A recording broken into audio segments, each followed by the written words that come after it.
Stocks में invest किया और आप में वेल्थ क्रिएट कर लिया, ऐसे नहीं होगा, या आप रिच बनोगे।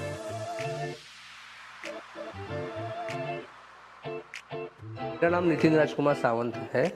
मैं 17 साल से पर्सनल फाइनेंशियल सर्विसेज में काम कर रहा हूँ।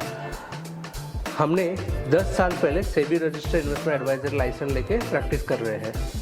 मैंने क्वालिफिकेशन MBA फाइनेंस किया है। जब अभी हम पहले समझते हैं कि क्यों फाइनेंशियल प्लानिंग की ज़रूरत है। ऐसे भी कुछ लोगों का अजम्पशन है कि हमने स्टॉक्स में इन्वेस्टमेंट किया तो रिटर्न बना सकते हैं। अब रिटायर होना एक क्लैरिटी नहीं है, बच्चों के एजुकेशन के लिए कितना पैसे लगने वाला एक क्लैरिटी नहीं है, कि कौन सा इंश्योरेंस लेना चाहिए वो क्लैरिटी नहीं है। To monitor you have to regularly read the financial reports.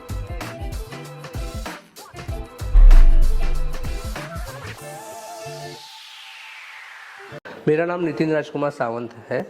मैं 17 साल से पर्सनल फाइनेंशियल सर्विसेज में काम कर रहा हूँ। हमने 10 साल पहले SEBI registered investment adviser licence लेके प्रैक्टिस कर रहे हैं। मैंने क्वालिफिकेशन MBA फाइनेंस किया है। देन प्रोफेशनल एजुकेशन मैंने सर्टिफाइड फाइनेंशियल प्लानिंग करके FPSB financial planning standard board India से लिया है। मैं एक फाउंडर मेंबर हूँ association of registered investment advisers in India. So आज अभी हम पहले समझते हैं कि क्यों फाइनेंशियल प्लानिंग की ज़रूरत है।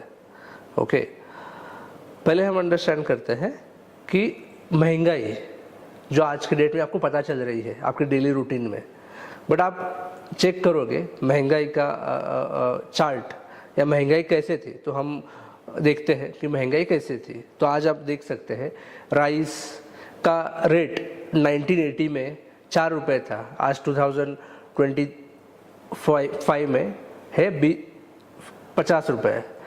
सेम आप 2030 में जाओगे तो 99 रुपीज़ और 100 रुपये हो जाएगा, और 2040 तक जाओगे तो 200 रुपीज़ तक जाएगा। तो इस तरह से प्राइसेस क्या बढ़ रहे हैं, 7 to 8% से लास्ट 40 साल से बढ़े हैं, आगे 40 साल भी बढ़ते रहेंगे। तो एवरेज इन्फ्लेशन महंगाई है 8% से। Same happen in the wheat. 1980 में वीट का रेट था 2.25 पैसे, 2020 में रेट था 28 रुपीज़, 2030 के आसपास वो रेट जाएगा 60 रुपीज़, और 2040 में ये रेट रहेगा 128। एवरेज इन्फ्लेशन रहा है 7 to 8%। अब हम थोड़ा सा ऊपर के लेवल पे जाते हैं, जो हम लाइफस्टाइल बोल सकते हैं एक्सपेंसेस, उसमें है वड़ा पाव जो 80 के दशक में 25 पैसे में मिलता था, आज के डेट में 15 रुपये में मिल रहा है, 2020 में 10 रुपये में मिल रहा था, और 2030 तक 30-32 रुपये हो जाएगा, और 2040 तक 100 रुपीज़ तक हो जाएगा। देन मसाला डोसा 3 रुपये में है 1980 में, और 2020 में है 30 रुपीज़ में, वो भी 7 to 8% बढ़ रहा है। टूथपेस्ट 1980 में 4 रुपये में थी, आज 50 रुपये में है, आगे जाके 90 रुपीज़ में और 194 रुपीज़ में। इस तरह से इन्फ्लेशन चेंज हो रहा है। तो हर एक चीज़ में आपका इन्फ्लेशन रेट चेंज हो रहा है। तो इसको क्या बोलते हैं, महंगाई, जो नॉर्मली हम डेली लाइफ में हमको समझ में नहीं आता है, बट आपने 30-40 साल पहले का डेटा इन्फॉर्मेशन देखा और अभी का इन्फॉर्मेशन देखा, there is a huge differences. तो पहले फाइनेंशियल प्लानिंग की ज़रूरत क्यों नहीं थी, उसका रीज़न है कि interest rate, one of the changes in inflation rate and interest rate. तो हमने इन्फ्लेशन समझ लिया, अभी हम इंटरेस्ट रेट समझते हैं। 2000 में रेट ऑफ इंटरेस्ट था 15%, 16%, और आज का इंटरेस्ट रेट है 7% to 8%। तो क्या हो रहा है, तो रियल रिटर्न में इम्पैक्ट हो रहा है। तो रियल रिटर्न मतलब क्या है, एक हम अंडरस्टैंड करते हैं। 2015 में 2000 या 1997 के टाइम आपको पता होगा 5 साल में पैसे डबल होते थे। ओके, ये तो पता नहीं, याद नहीं रहेगा आपके लाइफ में कि 15% रेट ऑफ इंटरेस्ट था, बट ये तो पता रहेगा सबके लाइफ में, सुना भी होगा 5 साल में पैसे डबल होते थे। तो कोई भी चीज़ 5 साल में डबल हो रहा है तो अप्रॉक्सीमेटली 15% रेट ऑफ इंटरेस्ट था। बट आज के डेट में आपने देखा होगा आफ्टर 25 ईयर्स आज इंटरेस्ट रेट 7 to 8% के आसपास है। तो उस टाइम 15% था इंटरेस्ट रेट, और उस टाइम महंगाई जो थी, वो हमारे पास डेटा है, वो थी अप्रॉक्सीमेटली 4 to 5%। ओके, तो आपने उस टाइम के 15% इंटरेस्ट इनकम से 5% महंगाई माइनस कर दी तो रियल रिटर्न 10% अप्रॉक्सीमेटली रहता था। तो there is no need to as such planning करने की या अलग सा इन्वेस्टमेंट एवेन्यू सर्च करने की, because fix deposits is very important that time and they are important भी थे और उस टाइम की गोल उस हिसाब से अचीव हो पाए थे। बट अभी क्या हुआ है, इन्फ्लेशन और इंटरेस्ट रेट चेंजेस होने के बाद ईयर 2008 से ये बहुत बड़ा चेंज हुआ है and where we started when that's why we come in this financial planning profession. अभी 2025 में क्या सिनेरियो है आप देखोगे तो 7% इंटरेस्ट रेट चालू है और महंगाई का दर चालू है 8%, 8 to 9% चालू है। तो आपका निगेटिव में जा रहा है, आप माइनस करोगे 7 माइनस 8.5 तो ऑलमोस्ट 1.5% निगेटिव जा रहा है। अभी वो निगेटिव का इम्पैक्ट आपके करंट लाइफ में नहीं हो रहा है। इसका रीज़न क्या है, बिकॉज यू आर आपको इनकम आ रहा है, एक कंटिन्यू इनकम आ रहा है, तो इसकी वजह से आपके एक्सपेंसेस का इन्फ्लेशन आपको समझ में नहीं आया। इनकम आ रहा है, आप खर्चा कर रहे हैं। ये आपको कब आगे जाके इम्पैक्ट करेगा, जब आप रिटायरमेंट प्लानिंग में रहोगे या आपके बच्चों का एजुकेशन जब आएगा 1-2 साल के अंदर, तो आपको इसका इम्पैक्ट आपके इसमें पड़े और उसका इम्पैक्ट फिर आपके एंटायर फाइनेंशियल डिसीजन में होगा। जैसे कि एक एग्जांपल हम लेते हैं, आपके एजुकेशन का आज का खर्चा, किसी को डॉक्टर बनाना है, आपके बच्चों को डॉक्टर बनाना है, तो आज का डॉक्टर बनाने का खर्चा तकरीबन 50 लाख रुपए है। बट 15 सालों के बाद वो 50 लाख में नहीं रहेगा, तो कम से कम 2 करोड़ में होगा।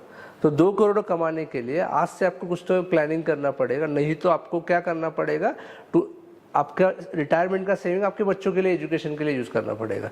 वो इम्पैक्ट इन्फ्लेशन की वजह से, इंटरेस्ट रेट की वजह से हुआ है।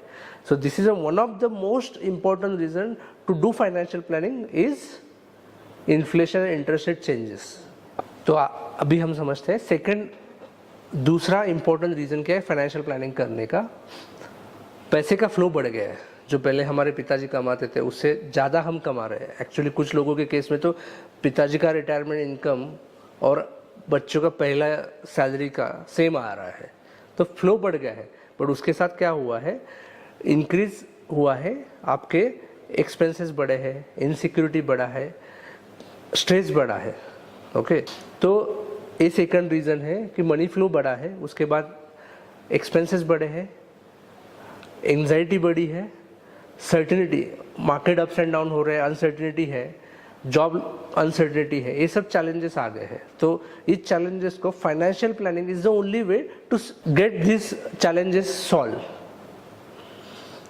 थर्ड रीजन है फाइनेंशियल प्लानिंग का केवॉज इन मनी मैनेजमेंट। केवॉज मतलब आज के डेट में मनी मैनेजमेंट में प्रायोरिटी कैसे डिसाइड करना है। देयर आर इतने सारे एडवर्टाइजिंग एंड इतने सारे प्रमोशन एक्टिविटीज़ हमारे सामने आती है, तो प्रायोरिटी सेट नहीं होती है कि मैं ये पैसे जो आ रहे हैं वो अभी एजुकेशन के लिए रखूँ, रिटायरमेंट के लिए रखूँ, या घर ले लूँ, या ट्रिप में जाऊँ, या मैंने कहाँ पे अदर लोग कार ले रहे तो मैंने कार ले ली, या बाइक ले ली, या मोबाइल फ़ोन ले लिया। So priority is not able to set, या प्रायोरिटीज हम सेट नहीं कर पा रहे हैं। तो financial planning gives help you to set the priorities. Then आज फाइनेंशियल प्लानिंग की और एक इम्पॉर्टेंट चीज़ हो गई है कि आज तक हमको जो भी मिला है ना सॉल्यूशंस, या कोई भी आता है तो प्रोडक्ट बेस्ड सॉल्यूशन लेके आता है। तो हमारे फ्रेंड रहेंगे, रिलेटिव रहेंगे, या बैंकर रहेगा, या एजेंट रहेगा, हमको एक प्रोडक्ट लेके आते हैं, या जैसे कि आप LIC में डालो, या इंश्योरेंस प्रोडक्ट में डालो, या म्यूचुअल फंड में डालो, या शेयर्स में हमको बहुत सारे एडवर्टाइज आती है आज के डेट में टीवी के ऊपर कि आप ऐप डाउनलोड करके ट्रेडिंग कर सकते हैं या इन्वेस्ट कर सकते हैं। So these are the product जो है वो सब फाइनेंशियल प्रोडक्ट है, बट आपकी ज़रूरत है, आपके गोल से वो पर्सनल फाइनेंस में आती है। पर्सनल फाइनेंस को अंडरस्टैंड करने के बाद ही वो आप प्रोडक्ट ले सकते हैं। तो इस लाइक आप मेडिकल शॉप से डायरेक्टली प्रोडक्ट बाय कर रहे हैं, बट आपको क्या हुआ है, आपकी ज़रूरत क्या है, आपके लिए इम्पोर्टेंट क्या है, वो ना समझते हुए हम प्रोडक्ट बाय कर रहे हैं।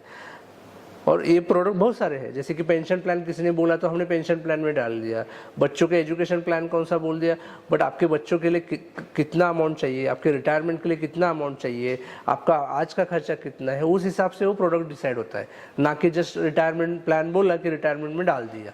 सो इस नॉर्मली जो हमको मिलता है फाइनेंशियल प्लानिंग, फाइनेंशियल प्रोडक्ट मिलते हैं, तो financial plannings help you to avoid this confusion about the product and give a clarity which product is suitable for you.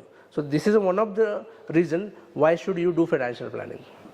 अभी फाइनेंशियल प्लानिंग प्रोडक्ट में आज जो हमको एडवाइस मिलता है, जैसे हम नॉर्मली, मैंने अभी भी बताया आपको कि फ्रेंड से मिलता है, पेरेंट्स से मिलता है, बट आपकी ज़रूरत के हिसाब से वो कस्टमाइज नहीं होते. जो भी उनके प्रोडक्ट बनाए होते हैं उसके प्रोडक्ट्स में डालते हैं. तो financial planning gives you customise advice. जैसे कि आपका खर्चा आज के डेट में 20,000 रुपये है, तो 20,000 से कैसे प्लानिंग करनी चाहिए. आपका खर्चा समझो 1 लाख रुपये, वो किस हिसाब से प्लानिंग करनी चाहिए. आज के डेट में आपके लोन चालू है, तो किस हिसाब से प्लानिंग करनी चाहिए. Then the last important point कि क्यों फाइनेंशियल प्लानिंग की ज़रूरत है. आज जो भी हमको एडवाइस मिलता है, कोई तो बायस अप्रोच से मिलता है. आप रियल इस्टेट एजेंट के पास जाते हैं तो हमेशा उसका अप्रोच रहता है कि वो प्रोडक्ट, रियल इस्टेट प्रोडक्ट आपको बेचे. एक म्यूचुअल फंड डिस्ट्रीब्यूटर के पास जाते हैं तो हमारा अप्रोच रहता है म्यूचुअल फंड सेल करने का. एक स्टॉक ब्रोकर के पास जाते हैं तो स्टॉक्स सेल करने का या ब्रोकरिंग अकाउंट सेल करने का. एक बैंकर के पास जाते हैं तो बैंक अकाउंट प्रोडक्ट सेल करने का. आप एक ज्वेलर्स के पास जाते हो तो jewellers product sell. Every person have their own interest. हर एक का खुद का एक इंटरेस्ट लगा है वो प्रोडक्ट सेल करने में. उसको ये अंडरस्टैंड नहीं हो रहा है कि आपको ज़रूरत क्या है, और वो ज़रूरत के हिसाब से ये प्रोडक्ट कौन सा सूटेबल आपकी लाइफ में है वो नहीं रिकमेंड कर रहे हैं. आप जब फाइनेंशियल प्लानिंग करते हैं तब फाइनेंशियल प्लानर आपका एक अंडरस्टैंडिंग करता है आपकी ज़रूरत क्या है, आपके गोल्स क्या है, उसकी प्रायोरिटीज़ क्या है, उस हिसाब से आपको प्रोडक्ट रिकमेंड करता है. देन आपको ये हेल्प होता है कि आपके सूटेबल के, आपकी ज़रूरत के अनुसार कौन सा प्रोडक्ट आपके लिए अच्छा है. So that is why a financial planning is very important in your life. So अभी हम समझते हैं कौन से कॉमन फाइनेंशियल प्रॉब्लम्स है. तो है पुअर सैलरी है, सैलरी इनकम नहीं है, जो पगार आ रहा है वो इतना ज़्यादा नहीं है. मंथ एंड प्रॉब्लम है, बजटिंग नहीं है, इसलिए मंथ एंड में कितना पैसा चाहिए प्लानिंग नहीं है, तो मंथ एंड में खर्चे के चैलेंजेस आते हैं. सेविंग्स नहीं है, जो ज़रूरत है तब हम लोन निकाल रहे हैं, बच्चों के एजुकेशन से लेके ट्रैवल करने के लिए लोन निकाल रहे हैं. देन लोन डेट बढ़ रहा है, पर्सनल लोन ले रहे हैं, लोन होम लोन है तो डेट बढ़. बैंक पहले जब हम बैंक में जाते तो लोन आपको पूछना पड़ता था, आज बैंकर आपके घर में आके लोन ले रहे हैं. देन टैक्स प्लानिंग नहीं प्रॉपर हो रहा है, तो टैक्स बर्डन्स ज़्यादा है इनकम के वजह से. And returns on investments are poor. So these are the common problems आज के डेट में हम फेस कर रहे हैं सब जन. इसमें से एक किसी को सूटेबल है, एक किसी को नहीं है, बट मोस्ट ऑफ द, आज मैं 17 साल से इस प्रोफेशन में हूँ तो मैंने ये प्रॉब्लम कॉमन देखे, सबके केस में हो रहे हैं ये प्रॉब्लम. मैं जो प्रैक्टिस कर रहा था तो मुझे मेजॉरिटी रियलाइज़ हुआ कि most of the time insurance products are sale by the agents और बैंकर्स, और वो इंश्योरेंस प्रोडक्ट वो इन्फ्लेशन को बीट नहीं कर रहे हैं. मतलब not more than any, most of the traditional insurance policies give return 4 to 6%. आज के डेट में जो महंगाई दर चालू है 8 to 9% चालू है, तो आपका निगेटिव रेट ऑफ रिटर्न आ रहा है, और आपको समझ में सिर्फ आ रहा है कि हम इन्वेस्टमेंट कर रहे हैं बट इन्फ्लेशन को बीट नहीं कर रहे हैं, आपके गोल्स अचीव नहीं हो पा रहे हैं. हम एग्जांपल लेते हैं कि नॉर्मली लोग इंश्योरेंस क्यों लेते हैं. तो पता चला है कि इंश्योरेंस लेते हैं 2-3 रीजन की वजह से. एक तो पहला, most of the Indians by the insurance first tax saving purpose. Second, क्योंकि ATC 1.5 लाख का लिमिट है, 2 लाख का लिमिट है, उसके लिए सेविंग के लिए हम इंश्योरेंसेस बाय करते हैं. दूसरा है गारंटेड है, स्टॉक मार्केट जैसा अप्स एंड डाउन्स नहीं है. तीसरा रीज़न है इंश्योरेंस कवर मिलता है. बट आप चेक करोगे 95% जो इंश्योरेंस सेल के हैं उसमें insurance cover not more then 10 lakh rupees है. आपकी वैल्यू 10 लाख नहीं है, आपकी वैल्यू मिनिमम आपके लाइबिलिटीज़, आपके गोल्स के हिसाब से रहती है. तो हर एक इंडिविजुअल्स की जो आज अर्निंग कर रहा है 50,000, 20,000 या 30,000 रुपये, उसको कम से कम 1 करोड़ का इंश्योरेंस चाहिए. कम से कम मैं बोल रहा हूँ, वो तो हर एक की ज़रूरत के हिसाब से, बट इतना तो होना ही चाहिए. तो ये इंश्योरेंस की ज़रूरत है. बट हमने लिया क्यों इंश्योरेंस, और ये हमको सेल किया गया इंश्योरेंस ले लो इसलिए, बट ऐसा नहीं है. आप वही पैसे गारंटेड करके है इसलिए आप इन्वेस्ट करते हैं इंश्योरेंस में, बट वही पैसे आप PPF या एनी अदर एसेट क्लास आप इन्वेस्ट करते हैं तो ज़्यादा पैसे मिलेंगे, या जो भी मिल रहा है उससे डबल मिल जाएगा. कॉमन एडवाइस है, बट हम लेते नहीं है, हमको पता नहीं है. और टैक्स सेविंग के लिए आप वही पैसे आप टैक्स सेविंग प्रोडक्ट में या म्यूचुअल फंड में इन्वेस्ट करोगे तो आपको 4 गुना पैसे बनेंगे, जो भी आपको 20 साल के बाद वो इंश्योरेंस पॉलिसी मिलने वाले थे उसके 4 गुना आपको वो टैक्स सेविंग म्यूचुअल फंड में मिल सकते हैं। तो डिफरेंट प्रोडक्ट सुटेबिलिटी के हिसाब से हमको लेना चाहिए। ये चैलेंजेस अभी हम इंश्योरेंस में फेस कर रहे हैं। तो इंश्योरेंस आप जब लेते हैं तब एक advice is very important. India में हाईएस्ट मिस एडवाइस हुआ हुआ इंश्योरेंस प्रोडक्ट। तो we will help you to how you analyse this insurances and advise you कि क्या करना है, कंटिन्यू रखना है वो पॉलिसी, पेडअप करना है या सरेंडर करना है। पेडअप का मतलब स्टॉप करना है और इंश्योरेंस पॉलिसी कंटिन्यू करना है। ये सब चीज़ें आपको हम एनालिसिस करके आपको गाइड करते हैं। तो हर एक का एडवाइस कस्टमाइज होता है। Again our intention is not to stop the policy, our intention is this policy suitable for your current requirement. आपकी करंट ज़रूरत के हिसाब से ये पॉलिसी सूटेबल है कि नहीं है। अभी आप हमको डिस्कशन करते समय समझ में आया कि आपने पॉलिसी रिटायरमेंट के लिए लिया है। तो हमने देखा है 80% पॉलिसीज जो रिटायरमेंट के लिए लिए है उसमें से कोई भी पॉलिसीज आर इनफ नहीं है वो जो रिटायरमेंट का एक्सपेंसेस कर रहे हैं आज के डेट में। सो विच प्रोडक्ट इज आपके लिए सूटेबल है, आपके लिए ज़रूरत है, वो प्रोडक्ट हम आपको एडवाइस करेंगे उस पॉलिसी के डिसीजन होने के बाद। अभी हम समझते हैं आज के डेट में कुछ सालों में फाइनेंशियल मार्केट्स बड़े हैं, कुछ रिटर्न्स बने हैं। ओके, तो कुछ लोगों को ऐसे लगने लगा है कि it is easy to invest in the equity market और म्यूचुअल फंड।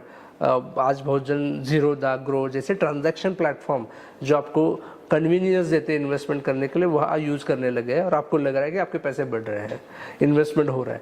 बट आपने चेक किया क्या कि किसी फंड में इन्वेस्टमेंट करते समय आपको अप्स एंड डाउन्स कितने होते हैं, कितने साल मिनिमम इन्वेस्ट करना पड़ता है, बेंचमार्क का रिटर्न उस हिसाब से आया है कि नहीं है। हम एक एग्जांपल लेते हैं, फ्लेक्सी कैप कैटेगरी है, उसमें 40 से 50 फंड है। उनके आपने परफॉर्मेंस देखे 50 फंड में से top performing fund and low performing fund में 10 to 15% का डिफरेंस है। Are you checking that? जब आप ये कर रहे हैं तो उसके लिए आपको क्या करना पड़ेगा, रेगुलर रिव्यू करना पड़ेगा कि आपका फंड जो आपने लिया है वो टॉप परफॉर्मिंग फंड में है क्या नहीं है।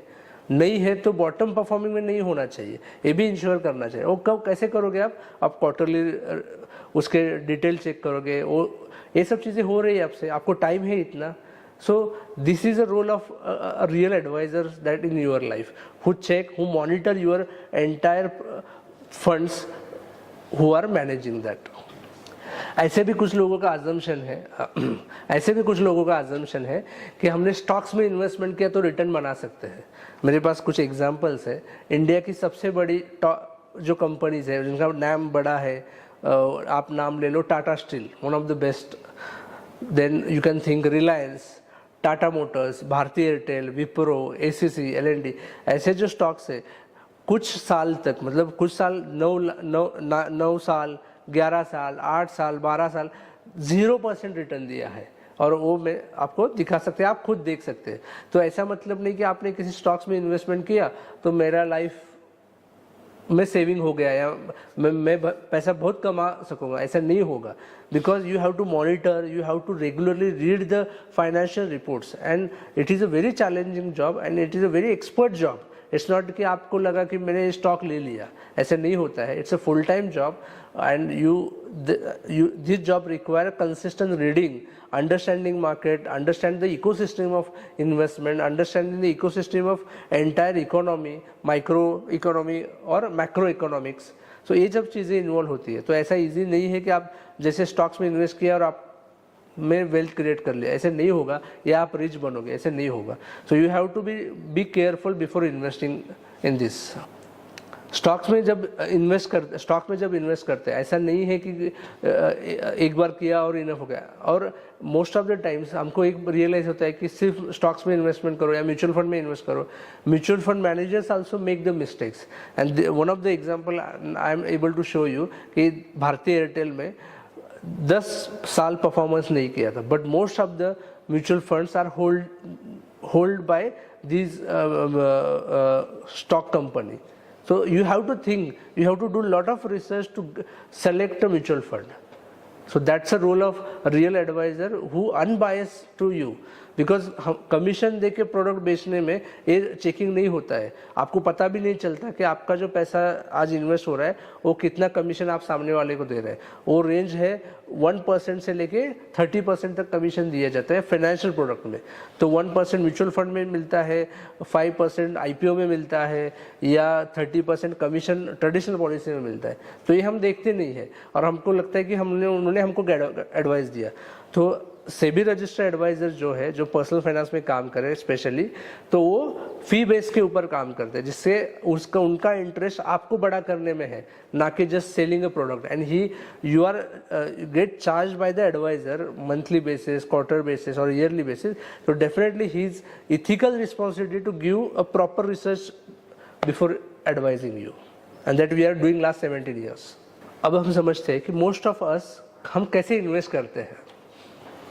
तो उसमें आता है फर्स्ट, सबसे कब हम इन्वेस्ट करते हैं, हार्ड सेलिंग। कोई आपके घर में आता है, आपको पुश करता है, आपके एडवर्टाइज देखते हो, फिर हम इन्वेस्ट करते हैं। वो स्टार्टिंग फ्रॉम प्रॉपर्टी के एडवर्टाइज जो हमको बड़े बड़े होर्डिंग में दिखते हैं, हम प्रॉपर्टी में इन्वेस्ट करते हैं। It's a hard selling. Promotion, social media के प्रमोशन एड्स, उसके बाद हम कुछ इन्वेस्ट करते हैं। या हम बाद में आते हैं, कोई तो हमें इमोशनल करता है, जैसे कि बच्चों के लिए इन्वेस्ट करो, आपके रिटायरमेंट के लिए इन्वेस्ट करो। देन आता है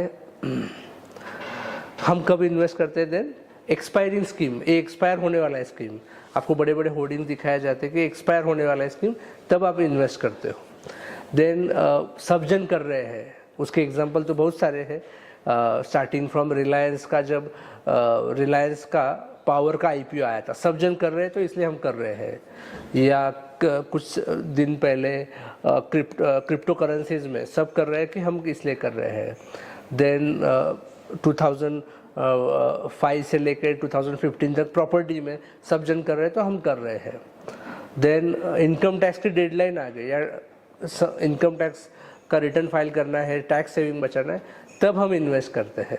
सो हम इन्वेस्ट कब कर सकते हैं, दीज आर देन लास्ट, कि किसी ने फ्री एडवाइस दिया आपको, तब आप इन्वेस्ट करते हैं। So these are the reason normally we do investment. अब हम समझते हैं कि हार्ड सेलिंग कैसे होता है। हार्ड सेलिंग नॉर्मली होता है, आप जब बैंक में जाते हो तो कोई कैशियर या कोई रिलेशनशिप मैनेजर आप डिपॉजिट करने आए, या आपका बैंक अकाउंट नंबर पता चलता है, बैलेंस चेक करता है, आप उस वो प्रोडक्ट सेल करता है कि आप प्रोडक्ट ले लो, ये ले लो, अकाउंट ओपन करो, फिक्स डिपॉजिट्स करो, या इंश्योरेंस ले लो, या म्यूचुअल फंड ले लो, यहाँ से होता है। देन कोई इंश्योरेंस पॉलिसीज़ इंडिया में डेटा है कि 90% इंश्योरेंस पॉलिसीज़ आज sailed by the relatives and relations base हुआ है, और ये हम इमोशनली बाई करते हैं, ना कि आपकी ज़रूरत क्या है आपके हिसाब से। तो ये हार्ड सेलिंग होता है, और तब हम इन्वेस्ट करते हैं किसी भी इंस्ट्रूमेंट में, किसी भी साधन में। अभी हम समझते हैं नॉर्मली फैमिलीज क्यों फेल हो रहे हैं फाइनेंशियल लाइफ में। तो one of the major reason है कि क्यों हम इन्वेस्ट कर रहे हैं, वो क्लैरिटी नहीं है। कब रिटायर होना, एक क्लैरिटी नहीं है। बच्चों के एजुकेशन के लिए कितना पैसे लगने वाला, एक क्लैरिटी नहीं है। कि कौन सा इंश्योरेंस लेना चाहिए, वो क्लैरिटी नहीं है। कब इंश्योरेंस क्लेम करना चाहिए, कैसे करना चाहिए, ये पता नहीं है। फाइनेंशियल एजुकेशन नहीं है। पावर ऑफ अटॉर्नी क्या रहता है, ये सब चीज़ें मिसिंग है। And these are the some of the reason, उसकी वजह से फैमिलीज फेल हो रही है पर्सनल फाइनेंस लाइफ में। तो हम अंडरस्टैंड करते हैं कि हम कैसे सिक्योर हो सकते हैं आगे। अब हम समझते हैं कि एक फैमिली की आइडियल फाइनेंशियल लाइफ कैसे होनी चाहिए। फर्स्ट, कि उसको पता होना चाहिए कि मैं क्यों इन्वेस्ट कर रहा हूँ, उसका गोल क्या है, कितने पैसे मुझे चाहिए रिटायरमेंट के लिए, बच्चों के एजुकेशन के लिए, मेरे इंश्योरेंस प्रीमियम कितना है, बराबर से जा रहा है, मेरा पावर ऑफ अटॉर्नी है, मेरे इन्वेस्टमेंट स्कैटर्ड फॉर्म में है, डाइवर्सिफाइड है। ये सब चीज़ें आप जब बराबर रहेंगी तब आप फाइनेंशियली फिट हो, फाइनेंशियल सिक्योर हो आपके लाइफ में। अभी हम समझते हैं कि सबसे बड़ा जो इंडिया में आगे जाके चैलेंज आने वाला है, और वो है retirement. Retirement is very important. हर एक के फैमिली लाइफ में रिटायरमेंट आने वाला है, और वो रिटायरमेंट के लिए आज के डेट में लोन नहीं मिलता है। तो you have to plan early with a proper manner. अभी हम समझते हैं कौन से इश्यूज़ है रिटायरमेंट में। तो सबसे इम्पोर्टेंट इश्यूज़ है रिटायरमेंट प्लानिंग नहीं हुआ तो, या अभी क्यों इम्पोर्टेंट है, पहले ज़रूरत नहीं थी। तो उसमें से एक है कि न्यूक्लियर फैमिलीज। पहले जब हम रहते थे तब जॉइंट फैमिली में रहते थे, आज हम न्यूक्लियर फैमिली में या सिर्फ हस्बैंड वाइफ और बच्चे इतना ही फैमिली हो गया है। इसकी वजह से रिटायरमेंट का प्लानिंग आपको खुद करना है। जब आप जॉइंट फैमिली में रहते तो हम सब एक जन का खर्चा भी डिवाइड होता था, एक्सपेंसेस भी कम थे, पर आज के डेट में वो नहीं है। दूसरा कि इंडिया में जो रिटायरमेंट प्लानिंग की ज़रूरत है, क्योंकि पेंशन्स एक तो नो पेंशन है या पुअर पेंशन है, पेंशन जो भी आ रहा है वो महंगाई के लिंक नहीं है, महंगाई के हिसाब से बढ़ नहीं रही है, या मोस्ट ऑफ द केसेस में पेंशन ही नहीं है। आज डेवलप कंट्रीज जैसे यूएस या अदर डेवलप कंट्रीज है या इंग्लैंड, वहाँ पे इंश्योरेंस पेंशन्स है जो रिटायर हुए हैं उनको गवर्नमेंट के एंड से, गवर्नमेंट उनको पेंशन मनी देता है टू सर्वाइव। इंडिया में वैसे चीज़ नहीं है, यू हैव टू, आपको खुद को इसका खुद प्लानिंग करना चाहिए for pension purpose. So retirement planning is one of the second reason is कि नो पेंशन और पुअर पेंशन। थर्ड रीजन है रिटायरमेंट प्लानिंग का या रिटायरमेंट इशू को हैंडल करना क्यों ज़रूरी है। एक लाइफस्टाइल एक्सपेंसेस इंक्रीज हो गए हैं। तो लाइफस्टाइल एक्सपेंसेस कौन से इंक्रीज हुए हैं वो देख सकते हैं कि आज पहले हम चपाती भाजी खाते थे तो 20-25 रुपए में मिलता था या 50 रुपए में मिलता था। आज हम मैकडोनल्ड में जाते हैं, ओके, देन डोमिनोज में जाते हैं। ये लाइफस्टाइल इंक्रीज एक्सपेंसेस बढ़े जो पहले नहीं थे, ये इम्पोर्टेंट है। देन लाइफस्टाइल डिसीजेस आई है जो पहले नहीं थी। तो लाइफस्टाइल डिसीजेस में डायबिटीज़ है, देन आपके बीपी है, ये सब चीज़ें हैं, ये लाइफस्टाइल डिसीजेस बढ़ी है। देन पहले लाइफ एक्सपेक्टेंसी इंडिया में कम थी एज कम्पेयर टू अभी। अभी नॉर्मल एज ऑफ लाइफ, जब इंडिया इंडिपेंडेंट हुआ था, भारत जब स्वतंत्र हुआ था, तब एवरेज लाइफ एक्सपेक्टेंसी थी तकरीबन 30 to 40 एज। आज के डेट में लाइफ एक्सपेक्टेंसी है 70 to 80 ईयर्स। तो लाइफ का पीरियड बढ़ रहा है, ओके, जो पहले नहीं होता था। देन क्वालिटी ऑफ लाइफ, आज आप सिटी में रहते हैं, most of the people, the life of quality is deteriorated और कम हुई है क्वालिटी ऑफ लाइफ का एनवायरनमेंट की वजह से। सो दीज आर द, ये सब चीज़ें इंपॉर्टेंट है रिटायरमेंट प्लानिंग के लिए। चलो अभी मैं एक एग्जांपल देता हूँ आपके रिटायरमेंट पॉइंट ऑफ व्यू क्यों इम्पोर्टेंट है। एक नॉर्मल एग्जांपल जो आपके लाइफ में आप यूज़ करते हो या अंडरस्टैंड होगा, आपको कनेक्ट होगा। आज 2 वक्त की रोटी के लिए आपके घर में कितना पैसा लगता है? एक हस्बैंड वाइफ है और बच्चे हैं, 2 वक्त के लिए रोटी के लिए कितना, आज जैसे मेरा एज है 40, तो 40 के एज में कितना पैसा 2 वक्त की रोटी के लिए एक फैमिली के लगता है? एक सिटी में अलग रख सकता है, गांव में अलग लग सकता है। सिटी में एग्जांपल, हम आज के डेट में सिटी का एग्जांपल लेते हैं। एक सिटी में आप जब रहते हो, पूना, मुंबई, मेट्रो सिटीज़ या उससे छोटे सिटीज़ में, तो 2 वक्त की रोटी के लिए एक नॉर्मल लाइफ के लिए 200 रुपये से 300 रुपये डेली लगता है, मिनिमम बोल रहा हूँ, होटल का नहीं, होटल का ज़्यादा रहेगा, बट घर में खाते हो तो 200 से 300 रुपये लगता है 2 वक्त की रोटी के लिए। बाकी कपड़ा, मेडिसिन, रेंट में वो नहीं पकड़ रहा, सिर्फ 2 वक्त की रोटी। तो हम अभी एग्जाम्पल के तौर पे अभी हम पकड़ते हैं 200 रुपीज़ आपको लगता है घर में 2 वक्त की रोटी के लिए। आज आप रिटायर होना के लिए प्लान कर रहे हैं, एज ऑफ आप 60 में रिटायर होना चाहते हो, ऐसे हम अजम्पशन करते हैं। और ये एक्सपेंसेस जो है ना, हमने जो महंगाई देखी कुछ देर पहले कि महंगाई 7 to 8% से बढ़ रही है, तो 7 से 8 साल में महंगाई डबल हो रही है। तो अब एग्जांपल जो मैं ले रहा हूँ कि मैं एज 40 में हूँ, आज के मेरे 2 वक्त की रोटी का खर्चा है घर में 200 रुपया, तो वही 200 रुपया मेरे एज के 47 में कितना होगा? डबल हो जाएगा। मैं 7 to 8 साल में डबल कर रहा हूँ तो बरोबर, तो एज ऑफ 40 वो मेरा 2 वक्त की रोटी का 400 रुपीज़ हो जाएगा। उसमें हम ऐड करते हैं 7 साल ऐड करते हैं, तो एज ऑफ मेरे एज के 53 में वो खर्चा होगा 800 रुपीज़। 400 का बढ़ के डबल करता हूँ मैं, 800 रुपीज़ होगा। तो एज ऑफ मेरे एज के 53 में मेरे 2 वक्त की रोटी के लिए 800 रुपये लगने वाला है। उसमें मैं और एक 7 साल ऐड करता हूँ तो एज होता है मेरा 61। तो क्या होगा मेरा 2 वक्त की रोटी का खर्चा? तकरीबन 1600 रुपये। सो मेरे को पर डे 2 वक्त की रोटी के लिए मुझे लगेगा 1600 रुपया। आप कैलकुलेट कीजिए, 365 साल के दिन रहते हैं, 300 में से 65 दिन आप उपवास करते हैं, ऐसे एजम्पशन करते हैं, 300 पकड़ते हैं और राउंड फिगर के लिए 1500 पकड़ते हैं। तो 1500 इंटू 300 डेज अप्रोक्सीमेटली कैलकुलेशन होता है 4.5 लाख रुपए आपको 2 वक्त की रोटी के लिए आपको एज ऑफ 60 मिलता है, लगता है मिनिमम। बट आपने रिटायरमेंट लिया, इन्फ्लेशन नहीं बढ़ेगा, तो कंसिडर करें। आपने समझो एक LIC पॉलिसी ली तो 4.5 लाख रुपए टिल आपके एज के 85 तक मिलेगा, बट आप रिटायर हुए इसलिए इन्फ्लेशन रुकेगा नहीं, वो हर साल बढ़ने वाला है। तो एज 60 के एज में आपको 4.5 लाख रुपए लगेगा साल का, तो 61 में कितना लगेगा? वो 5 लगेगा, 62 में लगेगा, 6 लगेगा। इस तरह से महंगाई की तरफ से वो बढ़ता जाने वाला है, और वो बढ़ता सेम इस तरफ से जो हमने अभी डिस्कस किया है, हर 7 साल में डबल हो रहा है। तो उस हिसाब से आपने जो प्रोडक्ट, फाइनेंशियल प्रोडक्ट लिए हैं वो रियल में इनफ है? तो हमने देखा था मेरे प्रैक्टिस में 17 सालों में 80 to 90% लोगों का इनफ नहीं है रिटायरमेंट कॉर्पस। और 2 वक्त की रोटी का मैं बात कर रहा हूँ।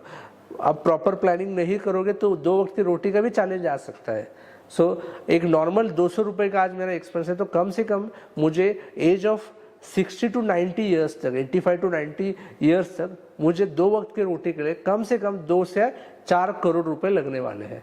तो कितने इंडियंस के पास या किसी के पास इतना पैसा है और ये कर सकते हैं? 1000 रुपए प्रॉपर सेविंग से ये पैसे अचीव हो सकते हैं। सिर्फ आपका इंटेंशन और एक ज़रूरत, एडवाइस आपको ज़रूरी है, जो नॉर्मली हम नहीं लेते हैं और उसका इम्पोर्टेंस नहीं रखते हैं। मैं कुछ दिन पहले earl Nightingale, author earl Nightingale का एक वीडियो सुन रहा था। तो उसमें उन्होंने एक ये दिया था, डेटा दिया था कि 1% पीपल वेल्दी थे उस टाइम भी, 4% are standard of living maintain कर रहे हैं, 32% people are still working and बाकी 63% are dependent on the kids and charity. आज के डेट में 2024 का भी सेम रिसर्च है और वही परसेंटेज कंटिन्यू हुआ है कि same 1% are people, only 5% people are financially independent after retirement. तो आपको किस कैटेगरी में रहना है और आप किस कैटेगरी को बिलोंग करते हैं, ये आप समझ के उस हिसाब से एक्शन लो, तो आपका रिटायरमेंट लाइफ सक्सेसफुली हो जाएगा and you really enjoy the financial independent in life. तो अब हम समझते हैं कि करंट फाइनेंशियल सर्विस इंडस्ट्री कैसे वर्क होती है। तो इसमें 3 इंपॉर्टेंट पिलर्स है। एक है मैन्युफैक्चरिंग, जो प्रोडक्ट बनाते हैं, एक है डिस्ट्रीब्यूटर्स, उनका जॉब है प्रोडक्ट सेल करना एंड कंज्यूमर को, जो रहते हैं कस्टमर्स या मेंबर्स और क्लाइंट्स। तो अभी जो वर्किंग हो रहा है, जैसे मैन्युफैक्चरिंग कौन कौन करता है, उसमें लाइफ इंश्योरेंस कंपनी आ जाएंगी, बैंकिंग प्रोडक्ट जो FDs वगैरह रहते हैं, देन आ जाता है जनरल इंश्योरेंस कंपनीज आ जाती है, कमोडिटी गोल्ड सिल्वर करने वाले रहते हैं, देन इक्विटी ब्रोकिंग आ गया, mutual fund, these are the manufacturing company, asset management companies. Distributor कौन है आज के डेट में? एक एजेंट है। बैंक वाले भी प्रोडक्ट्स करते हैं, they are also distributors. Agent है, आज ऑनलाइन ऐप है जीरोधा, ग्रो, ऐसे ऐप है जो डिस्ट्रीब्यूट कर रहे हैं आपको प्रोडक्ट, और एंड में आप हो जिसको आपको प्रोडक्ट मिल रहा है। आज के डेट में इनकी जो लॉयल्टी है, जो डिस्ट्रीब्यूटर करके काम कर रहे हैं, उनकी लॉयल्टी है आपके पास नहीं है, मैन्युफैक्चरिंग के पास लॉयल्टी है। बिकॉज उनको जो पेमेंट आता है, कमीशन आता है, वो किन से आता है? वो मैन्युफैक्चरिंग के उधर से आता है। तो लॉयल्टी ऑटोमेटिकली किसके साथ रहेगा? उनके साथ रहेगा, ना कि आपके साथ लॉयल्टी रहेगा या आपके ज़रूरत के हिसाब से आपको प्रोडक्ट दिया जाएगा। That is of current financial industry. As a NS wealth हम मोर देन 15 ईयर्स वो रिवर्स वे से काम करते हैं, जैसे कि हम आपको फी चार्ज करते हैं for advice purpose and give the best product in the manufacturing side, industry side. So that is the role of NS wealth advisers. हम अभी एक एनालॉजी अंडरस्टैंड करते हैं, जैसे हेल्थ में एक डॉक्टर होता है, वैसे ही हम वेल्थ में डॉक्टर करके काम करते हैं। तो जैसे डॉक्टर और पेशेंट का रिलेशन फीस के ऊपर रहता है, आप डॉक्टर को फीस पे करते हैं और वो आपको एडवाइस देता है, और मेडिसिन जो मिलता है वो डिस्ट्रीब्यूटर से मिलता है, उसको उसके कमीशन मिलता है। सेम वे हम जब आपको एडवाइस देते हैं तो हम फी चार्ज करते हैं, because we have a SEBI registered license and SEBI registered advisers are only authority person to charge a fee for advice. No other person have a license or a authority to charge the advice. And जो product रहते हैं उसमें commission मिलता है, जो product manufacturing होते हैं या एजेंट रहते हैं उसको।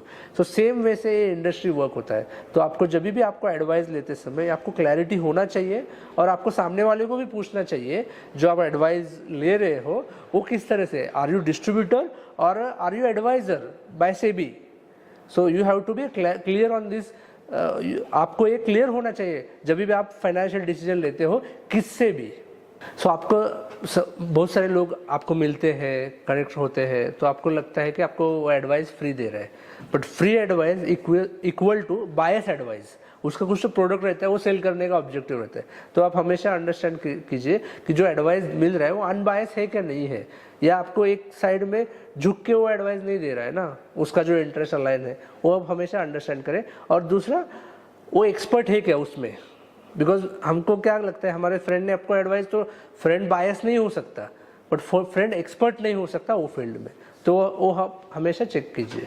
अब हम समझते हैं, जो मैंने देखा है मेरे एक्सपीरियंस में, there are two types of people. एक है ज़्यादा सेव करते हैं और ये एक्सट्रीम वाले रहते हैं, दो एक्सट्रीम साइड वाले रहते हैं। एक है ज़्यादा सेव करते हैं और एक है जिंदगी मिले ना दोबारा, इस तरह से काम करते हैं। So they spend everything whatever they earn.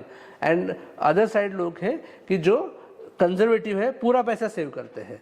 So financial planning gives you balance life, because financial planning में आपको पता चलेगा कि आपके लाइफ के गोल्स के लिए महंगाई की तरफ से आपको कितना पैसा लगने वाला है, उतना ही पैसा आप सेव करोगे। बाकी का पैसा आपके लाइफस्टाइल में खर्च कर सकते हो, जिंदगी जीने के लिए खर्च कर सकते हो। उसमें भी आपकी ज़रूरतें कौन सी है, आपकी वांट्स कौन सी है, वो भी आपको क्लियर हो जाता है फाइनेंशियल प्लानिंग में। बिकॉज कुछ ज़रूरतें हैं, कुछ वांट्स है। ज़रूरतें जो आपकी करंट जीने के लिए लग सकती है, वांट्स है जो आपको लाइफस्टाइल मेंटेन करने के लिए लग सकते हैं। तो क्लैरिटी फाइनेंशियल प्लानिंग से आती है। नाउ हम अभी समझते हैं कि आपको 360 वे से प्लानिंग क्यों करना चाहिए। कुछ लोग समझते हैं कि से मैं इन्वेस्टमेंट प्लानिंग करता हूँ, मैं टैक्स प्लानिंग करता हूँ, मैं सेविंग करता हूँ, मैं एक इमरजेंसी के लिए पैसा रखता हूँ, या मैं म्यूचुअल फंड में इन्वेस्ट करता हूँ।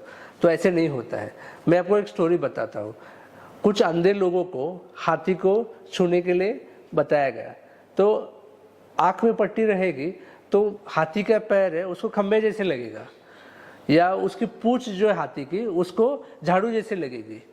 ओके, तो हम आज के डेट में फाइनेंशियल डिसीजन में ऐसे ही हो रहा है। हम पोस्ट में जाते हैं तो पोस्ट वाला पोस्ट के हिसाब से एडवाइस देता है, हम बैंक में जाते हैं तो बैंक के हिसाब से एडवाइस दिया जाता है, हम फ्रेंड्स के पास जाते हैं तो उसके जो बेनिफिट मिला है उसके हिसाब से एडवाइस देते हैं। But no one knows about your goals क्या है, आपकी ज़रूरत क्या है, आपकी रिस्क टेकिंग एबिलिटी क्या है, उस हिसाब से आपको एडवाइस लेना चाहिए। सो वो एक ही पर्सन वो ले सकता है, वो जो है आपका certified financial planner, SEBI registered adviser, who look 360 way, who looks your personal priorities, who looks your insurance capacity, who looks your वो आपका इनकम भी देखेगा, आपके एक्सपेंसेस देखेगा, आपका बजटिंग देखेगा, आपका एक्सपेंसेस पैटर्न स्टडी करेगा।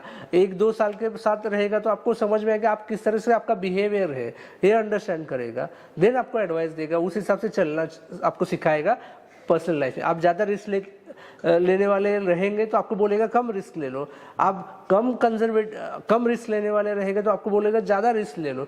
इस तरह से आपकी ज़रूरत के हिसाब से वो एडवाइस करेगा, ना कि ब्लाइंडली हाथी को हम छूते वैसे देखेगा। तो पर्सनल लाइफ टुकड़ों टुकड़ों में नहीं देखे जा सकते। जैसे कि एग्जांपल आपको देता हूँ, आपका लोन चालू है तो लोन को प्रायोरिटी दे दूँ या इन्वेस्टमेंट को प्रायोरिटी दे दूँ।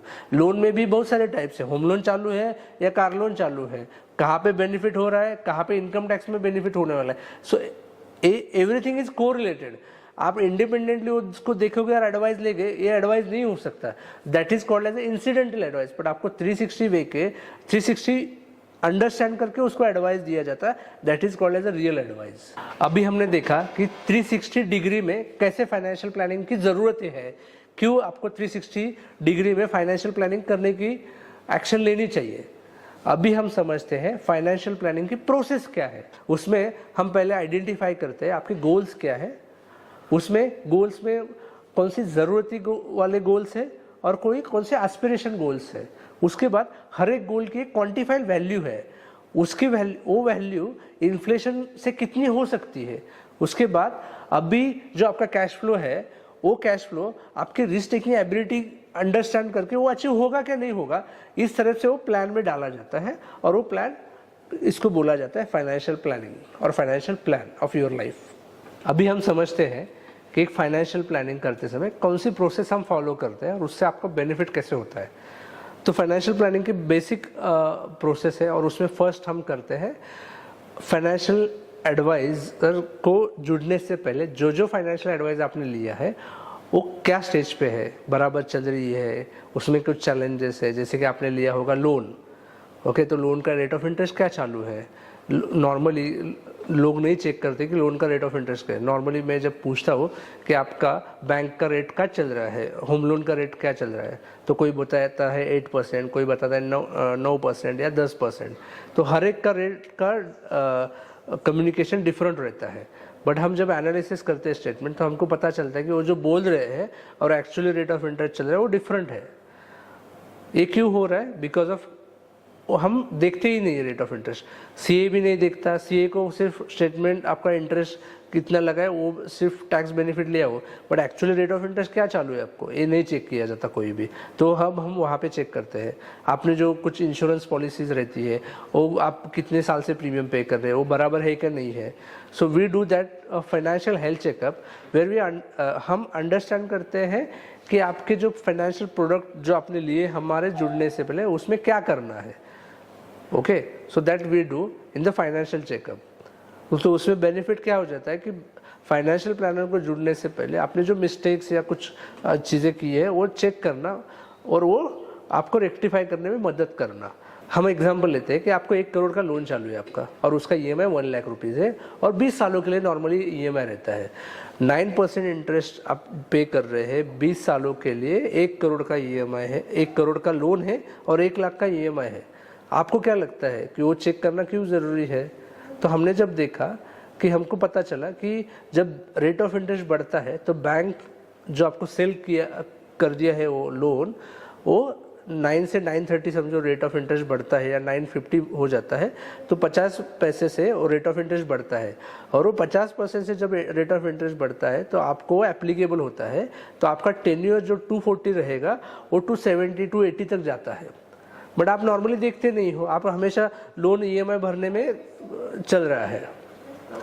तो आप जब रेट ऑफ इंटरेस्ट 950 से 9% वापस कम हो जाता है तो आपका टेन्योर कम होना चाहिए, बट वैसे होता नहीं है। आपको खुद जाके वो बैंकर को रिक्वेस्ट करना पड़ता है कि आप कम कीजिए। तो हम अभी चेक कर रहे थे कि एग्जांपल का कि 240 का जो EMI है वो 270 280 हो सकते हैं। तो आपको ये चेक करना ज़रूरी है कि जब रेट ऑफ इंटरेस्ट कम होता है आप वो जाके बैंकर को बताओ या रिक्वेस्ट लेटर देना पड़ता है तो रेट ऑफ इंटरेस्ट कम कर लेंगे।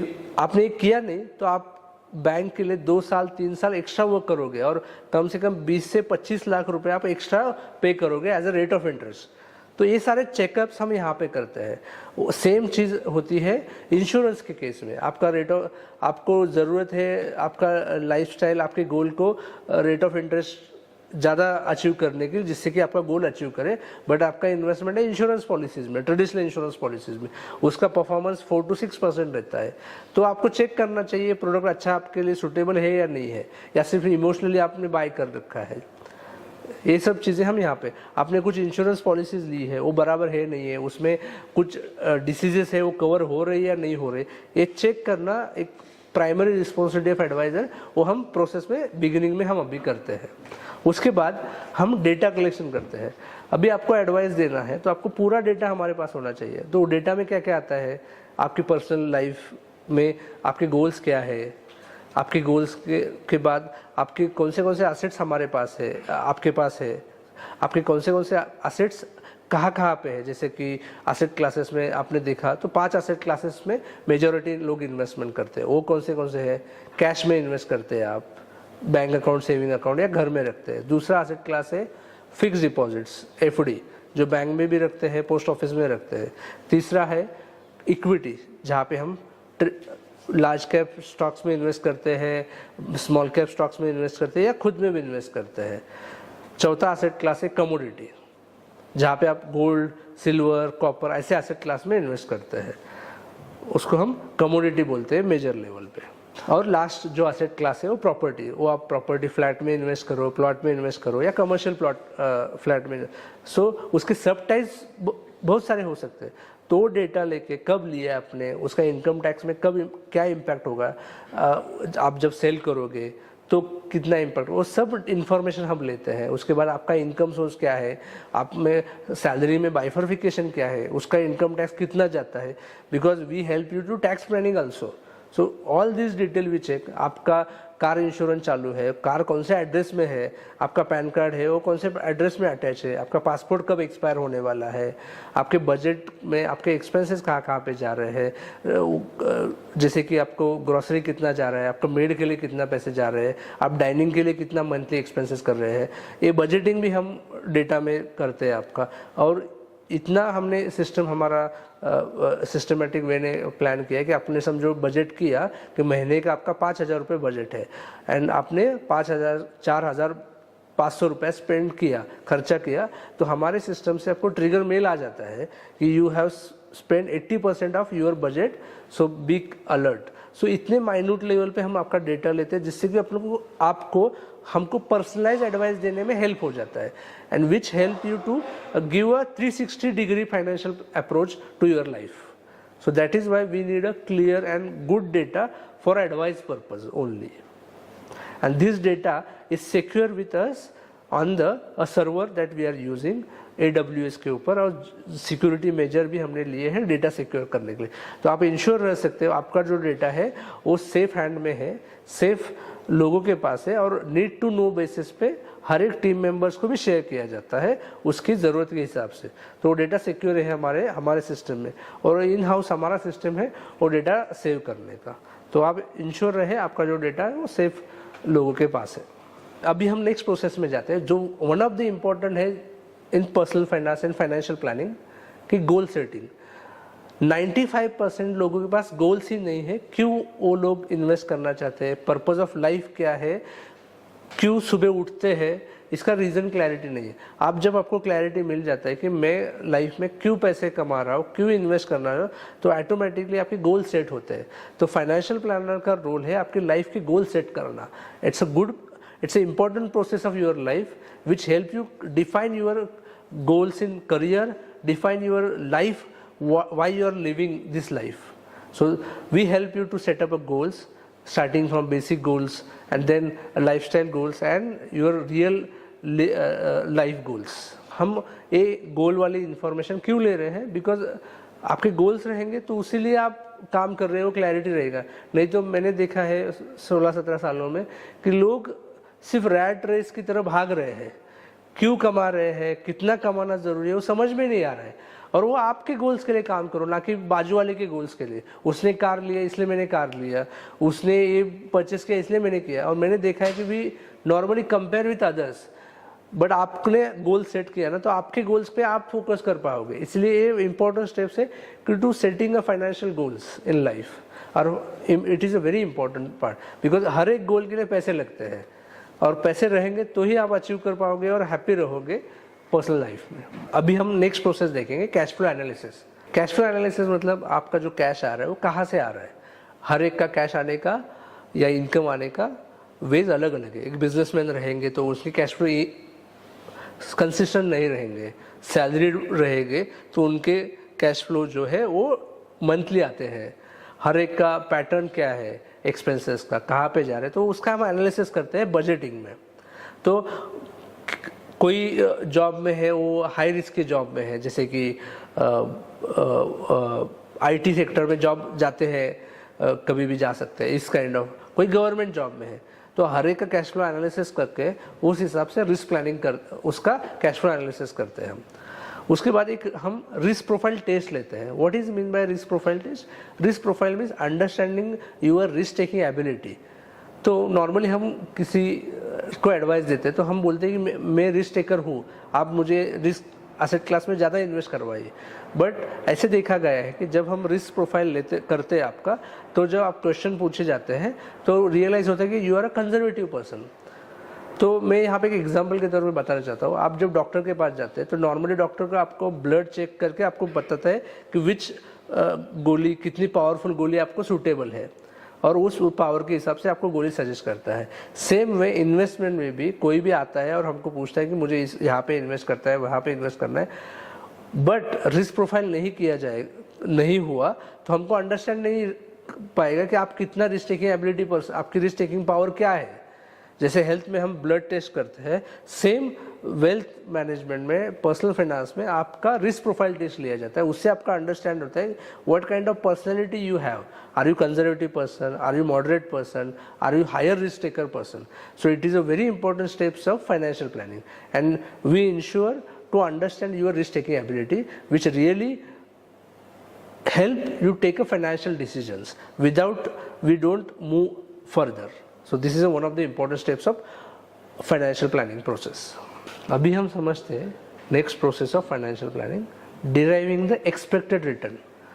ये word जो आया है deriving, it's a derive means हम सेट नहीं करते कि आपको रिटर्न कितना चाहिए आपके गोल्स अचीव करने के लिए, आप खुद ही सेट करते हैं। वो कैसे सेट होता है, हमने अभी जो प्रोसेस देखा, पहले हमने गोल अंडरस्टैंड किया, आपका कैश फ्लो अंडरस्टैंड किया, आपकी रिस्क टेकिंग एबिलिटी अंडरस्टैंड की, और उसके बाद उस तीनों पैरामीटर्स के ऊपर आपके एक्सपेक्टेड रिटर्न डिराइव करेंगे।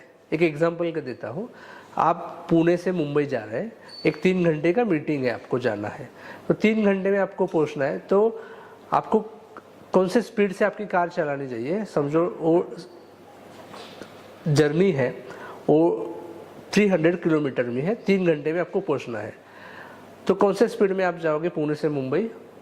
तो वो डिराइव कैसे हुआ, 300 किलोमीटर डिवाइडेड 3 आवर्स, तो आपको अप्रोक्सीमेटली 100 किलोमीटर पर आवर जाना पड़ेगा वो मीटिंग को रीच होना है। तो आप सेम वे आपके पर्सनल लाइफ में आपके गोल्स, बच्चों का एजुकेशन है, रिटायरमेंट के लिए, उसके लिए x पैसे आपको कमाने हैं, तो x रेट ऑफ रिटर्न से आपको अचीव हो रहा है, तो ज़्यादा रिस्क लेने की ज़रूरत नहीं है। आपको पता है, सेम मैंने जो अभी एग्जाम्पल दिया, आपको पता है कि 120 से जाके मैं रिस्क बढ़ा रहा हूँ, तो जाने की ज़रूरत नहीं है। आप 100 से पहुँच सकते हैं तो 100 के स्पीड से चलाओ मीटिंग करने, ज़्यादा रिस्क लेने की ज़रूरत नहीं। उल्टा भी हो सकता है, आप 80 से, आपको जाना है 100 किलोमीटर, आप 80 से चल रहे हो, तो क्या हो जाएगा, वो मीटिंग को लेट पहुंच जाओगे। सेम एग्जांपल आपके गोल्स के लिए, जैसे मैंने अभी बताया कि बच्चों के एजुकेशन के आपको 1 करोड़ सेव करना है, तो और आपका सेविंग रेट, आपका growth rate of investment returns वो अलग रेट से चल रहे हैं, तो आपको स्पीड बढ़ाना पड़ेगा, और ज़्यादा स्पीड चल रहा है तो कम करना पड़ेगा, क्योंकि ज़्यादा स्पीड से ज़्यादा रिस्क आता है। तो डिसाइड कब होता है, इस प्रोसेस में डिसाइड होता है कि आपका deriving the expected rate of return क्या होना चाहिए, और मैं डिसाइड नहीं करता, आप ही डिसाइड करते हैं ये तीनों पैरामीटर के, आपके गोल्स के ऊपर, आपके इनकम के हिसाब से, और आपकी रिस्क टेकिंग एबिलिटी के ऊपर। सो it is a very important part, because normally लोग जब इन्वेस्टमेंट करते हैं तो पहला क्वेश्चन पूछते हैं कि मुझे इन्वेस्टमेंट रिटर्न कितना मिलेगा। तो मैंने जैसे आपको एग्जांपल बताया, उसमें आपको क्लियर हो गया ना कि आपको क्या चाहिए exactly, because investment return are very subjective. कोई भी आपको नंबर दिखा के बोल सकता है कि मैं 20% दे सकता हूँ, 30% दे सकता हूँ, 5% दे सकता हूँ, 15% दे सकता हूँ, बिकॉज हर एक के गोल के हिसाब से रेट ऑफ रिटर्न डिफर होने वाला है। ठीक है, मैं आपको और एक एग्जांपल बताता हूँ। आपको समझो एक नियरेस्ट चौक में जाना है, तो आप क्या क्या इंस्ट्रूमेंट यूज़ करेंगे, तो 2 व्हीलर यूज़ करेंगे, साइकिल यूज़ करेंगे, या चल के जाएंगे। आप वही एक लॉन्ग जाना है आपको, एक चौक से लेके एक सिटी से दूसरे सिटी में, आप क्या यूज़ करोगे, आप 2 व्हीलर यूज़ करेंगे, 4 व्हीलर यूज़ करेंगे, या एरोप्लेन यूज़ करेंगे, या ट्रेन यूज़ करेंगे। समझ में आया? आप एक कंट्री से दूसरे कंट्री में जा रहे हैं, तो आपको क्या यूज़ करना पड़ेगा, आपको प्लेन ही यूज़ करना पड़ेगा। तो हर एक गोल का व्हीकल अलग अलग होगा। व्हीकल जैसे हमने पहले डिस्कस किया, डिपॉजिट व्हीकल है, या कमोडिटी व्हीकल है, या इक्विटी व्हीकल है, या रियल एस्टेट व्हीकल है, वो व्हीकल का रेट ऑफ इंटरेस्ट अलग है, स्पीड अलग है, रिस्क अलग है, उस हिसाब से वो सिलेक्शन करना चाहिए। तो जो भी आपको लोग बोलते हैं कि मुझे 20% रिटर्न दे दो, 30% रिटर्न दे दो, ये इस लाइक मृगजड़, और वो आपको फेलेसी है, वो रॉन्ग फेलेसी है। जो आपको कोई बोलता है कि मैं इतना टका गारंटेड रिटर्न दूंगा, गलत है। कोई आज के डेट में लीगली सेबी रजिस्टर्ड एडवाइजर्स और किसी को भी गारंटेड रिटर्न बताना एक्सेप्ट फिक्स डिपॉजिट्स अलाउड नहीं है। ओके, तो आप हमेशा इंश्योर रहे कि जो भी आपको बोल रहा है it's a wrong message that giving you. तो हमेशा रेट ऑफ रिटर्न वो आपके गोल के हिसाब से चेंज होता रहेगा, ये हमेशा याद रखें। आप जब इक्विटी में इन्वेस्टमेंट करेगा तो ऑटोमेटिकली आपको रिटर्न बनेगा ही, but it is does not give a guarantee, आपको गारंटी नहीं है वो लॉन्ग टर्म में रिटर्न बनता ही है, बिकॉज इक्विटी क्या है, बिजनेस है, तो इसलिए rate of interest plus inflation से ज़्यादा ही रेट बनता है, बिकॉज इट्स अ बिजनेस। तो आपको अंडरस्टैंड होना चाहिए। बट बिजनेस जो है ना ऐसे लीनियर लाइन से नहीं चलता है, उसमें अप्स एंड डाउन्स होते हैं। How much you comfortable to this ups and downs, वो आपको समझना है।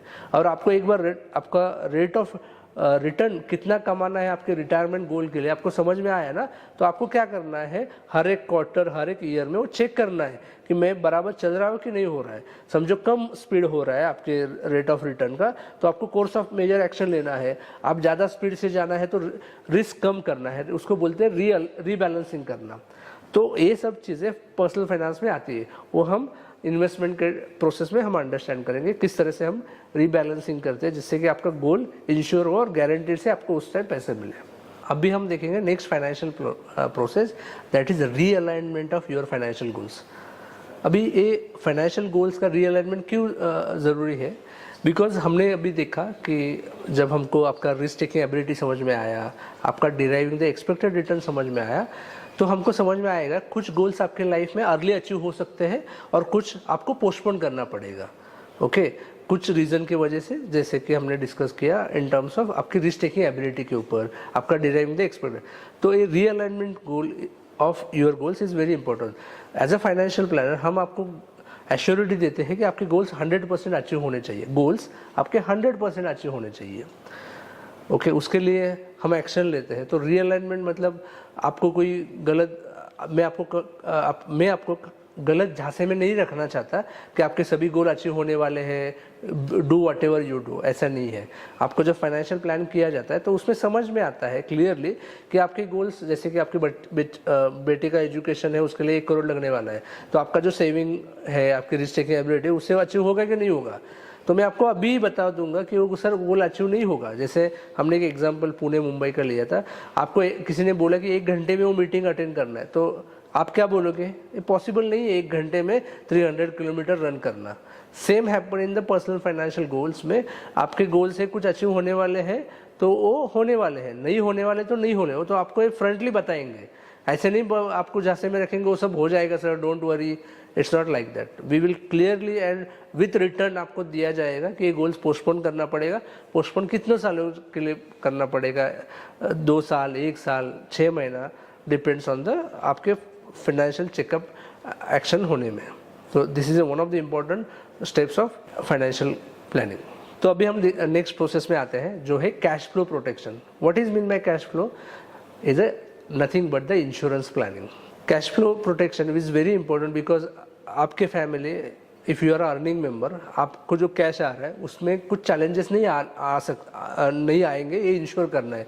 तो चैलेंजेस कहाँ से आ सकते हैं आपकी लाइफ में, तो पहला बिगेस्ट चैलेंज है आपकी लाइफ को, तो लाइफ इशू कुछ हो जाता है, तो उसके लिए हम क्या कर सकते हैं। तो we advise you a term insurance और a life insurance product which is suitable to you, understanding your requirements, आपकी लाइबिलिटीज़, आपके गोल्स। तो हम लाइफ इंश्योरेंस आपके लिए कितना चाहिए वो गाइड करते हैं। लाइफ इंश्योरेंस होने के बाद आपके पास हेल्थ इंश्योरेंस कितना है, इनफ है क्या, आप कौन से सिटी में रहते हैं। 250 प्रोडक्ट है लाइफ इंश्योरेंस में, आपके लिए कौन सा अच्छा है, आपको कैसे डिसाइड करेंगे आप, उसके लिए कंपैरेटिव एनालिसिस, हर साल प्रोडक्ट चेंज होता है, तो उस हिसाब से हम आपको एनालिसिस करके बेस्ट सूटेबल जो प्रोडक्ट है आपके हिसाब से, बिकॉज आपकी लाइफ अलग है आपके भाई के लाइफ के पॉइंट ऑफ व्यू से, तो हर एक की लाइफ अलग है, तो हर एक का प्रोडक्ट भी अलग है। आज मार्केट में हेल्थ इंश्योरेंस में 250 प्रोडक्ट है, which one is suitable for you, वो हम गाइड करते हैं। देन हम इंश्योरेंस करते हैं कि आप काम करते समय एक्सीडेंटली कुछ आपको हो जाता है, तो एक्सीडेंटल आपका इनकम स्टॉप हो जाता है, बराबर, तो आपके EMIs, आपके खर्चे स्टॉप हो जाते हैं। देयर आर पॉलिसीज आपका इनकम प्रोटेक्ट करते हैं, जैसे कि आप एक्सीडेंटली 6 महीने नहीं गए तो आपको पर्सनल एक्सीडेंटल पॉलिसी आपको 6 महीने का आपका जो ऑन पेपर इनकम है ITR के हिसाब से उतना पर मंथ इनकम आपको 2 साल तक देती है। आप एक्सीडेंटली जो काम कर रहे हैं वो नहीं कर पाए, वो कोई भी हो सकता है, आपका हाथ टूट गया, आपका पैर टूट गया, आप प्रोफेसर हो, आप बोल नहीं सकते हो, तो ये सब चीज़ें उसमें कवर होती है। और वो पॉलिसीज़ नॉर्मली 2 से 5 हज़ार रुपये तक रहती है, बट आज तक हमको किसी ने एडवाइस नहीं किया, because it's a come premium वाली पॉलिसी रहती है, तो हमारे पास पहुँचती ही नहीं है। वी एडवाइस बिकॉज हमको पता है कि आपने प्रोटेक्शन नहीं लिया proper, life insurance, health insurance या एक्सीडेंटल इंश्योरेंस, तो आपका पूरा सेविंग इस रीज़न की वजह से जा सकता है और आपके गोल्स हैम्पर हो सकते हैं। इसीलिए हम कैश फ्लो प्रोटेक्शन आपको एडवाइस देते हैं। तो उसमें आपके घर का इंश्योरेंस आया, प्रॉपर्टी इंश्योरेंस, जो 1 करोड़ का प्रॉपर्टी का इंश्योरेंस 2 या 3 हज़ार में मिलता है, आपको पता नहीं है, हम लेते नहीं हैं, सिर्फ लोन लेते समय लेते हैं, बाद में लेते नहीं। उसके कुछ नेचुरल कैलेमिटी आ जाता है, थेफ्ट होता है या चोरी हो जाती है या आग लग जाती है, उसके बाद ही हम बोलते हैं कि यार इंश्योरेंस लेना चाहिए। छोटे छोटे इंश्योरेंस है, ज़रूरत नहीं है, बट आपने लिया तो उसका हेल्प हो सकता है। और इंश्योरेंस ऐसी चीज़ है कि आपको जब ज़रूरत नहीं है तभी लेना है, बिकॉज आपको जब ज़रूरत रहेगी कोई आपको नहीं देगा। So this is a importance of having a cash flow protection. So इसलिए हमने बोला है इस कॉन्सेप्ट को कैश फ्लो प्रोटेक्शन। सो आपको आने वाला कैश प्रोटेक्ट करना चाहिए। तो आप प्रोफेशनल हो तो प्रोफेशनल इंडेमिनिटी इंश्योरेंस भी मिलते हैं, वो भी होने चाहिए। तो इस तरह से आपका 360 इंश्योरेंस प्लानिंग भी हम इंश्योर करते हैं कि वो एग्जीक्यूट करे, because there are many terms and condition in the policies. We normally just sign, don't look the product, just say buy the product online or an agent or a different person. We read the documents also and we ensure that this whatever claims happens we will handhold and ensure that आपकी claim भी मिले वो process में। Term insurance जैसे चीज़ों में आप normally sign करते हो और ले लेते हैं, बट ऐसा नहीं है। आपको समझो एग्जाम्पल आपका लोन है, तो टर्म इंश्योरेंस के वो लोन जो रहता है आपके डेथ के बाद वो लोन के लिए जमा हो जाता है। तो there are some condition, if you opt while taking a insurance policies, MWP act वगैरह, तो सिर्फ वो पैसे लोन के लिए ऐड नहीं होते हैं, तो आपकी वाइफ को ही पैसा मिलेगा। तो ऐसे छोटे छोटे टर्म्स एंड कंडीशन है जो आपको पॉलिसी लेते समय आपको पता होने चाहिए या आपको उस हिसाब से ही लेना चाहिए।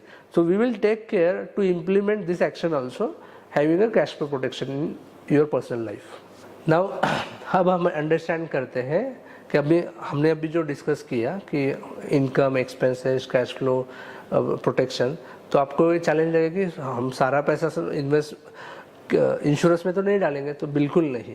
हम जो इम्प्लीमेंटेशन करते हैं उससे आपका मिनिमम कॉस्ट में मैक्सिमम रिस्क कवरेज कैसे मिलेगा, ये हमारा सोच है। नॉर्मली जो एजेंट और डिस्ट्रीब्यूटर का सोच रहता है कितना मैक्सिमम प्रीमियम रहे, हम उल्टा काम करते हैं कि आपका प्रीमियम कैसे रिड्यूस हो सकते हैं और मैक्सिमम कवरेज कैसे मिले। और अब इम्प्लीमेंटेशन करते समय हम ये इंश्योर करते हैं कि आपके आफ्टर सम एज और आफ्टर सम नेटवर्थ बनने के बाद इंश्योरेंस कवर नहीं होना चाहिए। तो हम जो एडवाइस करते समय ये टेक केयर करते हैं इम्प्लीमेंटेशन के समय। ओके, देन हम आपका रिवाइज जो कैश फ्लो है, आपके एक्सपेंसेस इनकम होने के बाद आपका जो रिवाइज कैश फ्लो हम प्लानिंग करते हैं। तो टेक एन एग्जांपल, आपका 100 रुपये इनकम है, 60 रुपये आपका एक्सपेंसेस है और 40 रुपये जो इन्वेस्टेबल सरप्लस है, उसमें से 5 रुपये एक्सपेंसेस में समझो गया, तो 35 रुपीज़ हम कहाँ पे इन्वेस्ट करने का इसका कैश फ्लो का प्लानिंग बनाते हैं और वो इन्वेस्ट करते हैं और वो हम इन्वेस्टमेंट करते हैं और आपको इन्वेस्टमेंट इम्प्लीमेंटेशन करने के लिए हेल्प करते हैं। अब हम फाइनेंशियल प्लानिंग प्रोसेस में आते हैं, क्रिएशन ऑफ इन्वेस्टमेंट पोर्टफोलियो। इतना सब प्लानिंग करने के बाद जब प्रोसेस आता है वो क्रिएशन ऑफ इन्वेस्टमेंट पोर्टफोलियो। अभी क्रिएशन ऑफ इन्वेस्टमेंट पोर्टफोलियो 2-3 चीज़ें इंपॉर्टेंट है, जैसे कि आपका एग्जिस्टिंग इन्वेस्टमेंट कहाँ पे है, वो कौन से गोल के लिए ऑलरेडी आपने रखा था, वो इनफ है क्या नहीं है। हम क्रिएशन ऑफ इन्वेस्टमेंट पोर्टफोलियो में कहाँ पे इन्वेस्ट करते हैं, जैसे मैंने पहले भी बताया था, फिर से एक बार बताता हूँ। कैश में कुछ ज़रूरत है इमरजेंसी फंड के लिए, देन फिक्स डिपॉजिट्स में ज़रूरत है शॉर्ट टर्म गोल्स के लिए, इक्विटी में इन्वेस्टमेंट कितना है, रियल एस्टेट में कितना है, उस हिसाब से हम इन्वेस्टमेंट पोर्टफोलियो बनाते हैं। तो इन्वेस्टमेंट पोर्टफोलियो बनाते समय हम कहाँ पे इन्वेस्टमेंट करते हैं, तो हम म्यूचुअल फंड थ्रू ये एसेट क्लासेस में इन्वेस्ट करते हैं, हम PMS में भी इन्वेस्टमेंट करते हैं, हम इंटरनेशनल इक्विटी में भी इन्वेस्ट करते हैं, हम डायरेक्ट इक्विटी में भी इन्वेस्ट करते हैं। हर एक के रिस्क प्रोफाइल और गोल के हिसाब से ये हमारा वर्किंग होता है। तो इम्प्लीमेंटेशन, हम जो इन्वेस्टमेंट करते हैं इम्प्लीमेंटेशन, वो हम डिफरेंट प्लेटफॉर्म यूज़ करते हैं, जैसे कि म्यूचुअल फंड इम्प्लीमेंट करने के लिए अलग प्लेटफॉर्म है, पीएमएस इम्प्लीमेंट करने के हर एक का पीएमएस का अलग अलग है।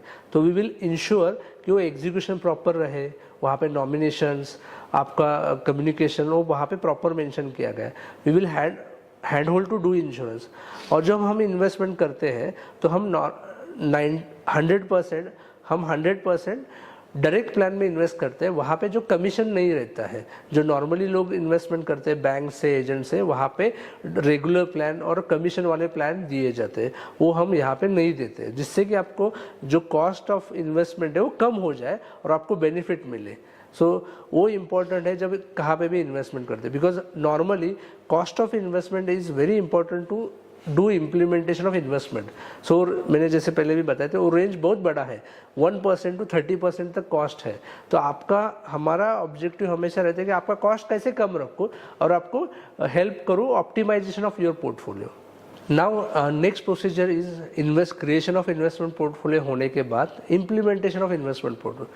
तो इम्प्लीमेंटेशन करते समय आपने हमें गोल्स बताए। तो गोल के हिसाब से आपका समझो लॉन्ग टर्म 15 साल का गोल है और उसके लिए हमने एसेट एलोकेशन किया है, इक्विटी, डेट या रियल एस्टेट में इन्वेस्ट किया। तो आपके जो इन्वेस्टमेंट है, आपके गोल के समय जाते समय कैसे हम, जैसे गोल नज़दीक आएगा वैसे हम रिस्क एसेट क्लास में से कम करते करते फिक्स एसेट क्लास में हम वो शिफ्ट करें, उसको बोलते हैं हम progressive asset allocation. It is very important because आज के डेट में वर्ल्ड वाइडली देखा गया है कि इक्विटी में रिटर्न्स बनते हैं बट लोगों को मिलते नहीं है because of his own behaviour in the equity market. तो how we avoid this? By doing rebalancing and progressive asset allocation. इसमें क्या हो जाता है, रीबैलेंसिंग में आपका जब कोई भी एसेट क्लास रिटर्न ज़्यादा मिलता है तो हम वो रीबैलेंसिंग करके वो एसेट एलोकेशन मेंटेन करते हैं। जैसे कि लॉन्ग टर्म के लिए समझो हमने 70-80% इक्विटी रखा है, 10% गोल्ड रखा है, 10% फिक्स इनकम रखा है, तो रीबैलेंसिंग करते हैं। और दूसरा, जैसे कि आपका बच्चों का एजुकेशन 5 साल के अंदर आ रहा है तो जो इक्विटी वाला पोर्शन है वो धीरे धीरे हम फिक्स इनकम में शिफ्ट करवाते हैं। उससे क्या होता है, मार्केट किधर भी जाए, ऊपर जाए नीचे जाए, आपके गोल्स को इम्पैक्ट नहीं होता है। और जो इससे बेनिफिट आपको मिलता है कि आपको गारंटेड आपके गोल्स के लिए पैसा इनफ मिल जाता है और उसका मार्केट के ऊपर डिपेंडेंसी जीरो रहता है। तो वी विल गारंटी यू कि आपका जो इन्वेस्टमेंट किया आपके गोल्स के लिए आपको मिल सके। अभी हम इस एंटायर प्रोसेस में से जो हमने अभी तक कवर किया उसमें से लास्ट और मोस्ट इम्पॉर्टेंट स्टेज है review of your financial plan. तो रिव्यू हम पहले कैसे करते हैं, पहले अंडरस्टैंड करते हैं क्यों करते हैं। रिव्यू क्यों इम्पोर्टेंट है? रिव्यू इम्पोर्टेंट है बिकॉज मार्केट डायनेमिक चेंज होते रहते हैं, आपके गोल चेंज होते रहते हैं, आपके इनकम चेंज होते हैं, आपके एक्सपेंसेस चेंज होते हैं। तो इसलिए वो रिव्यू हम सालाना ये रिव्यू फाइनेंशियल प्लान का करते हैं, सालाना ये एंटायर प्रोसेस हम रिपीट करते हैं।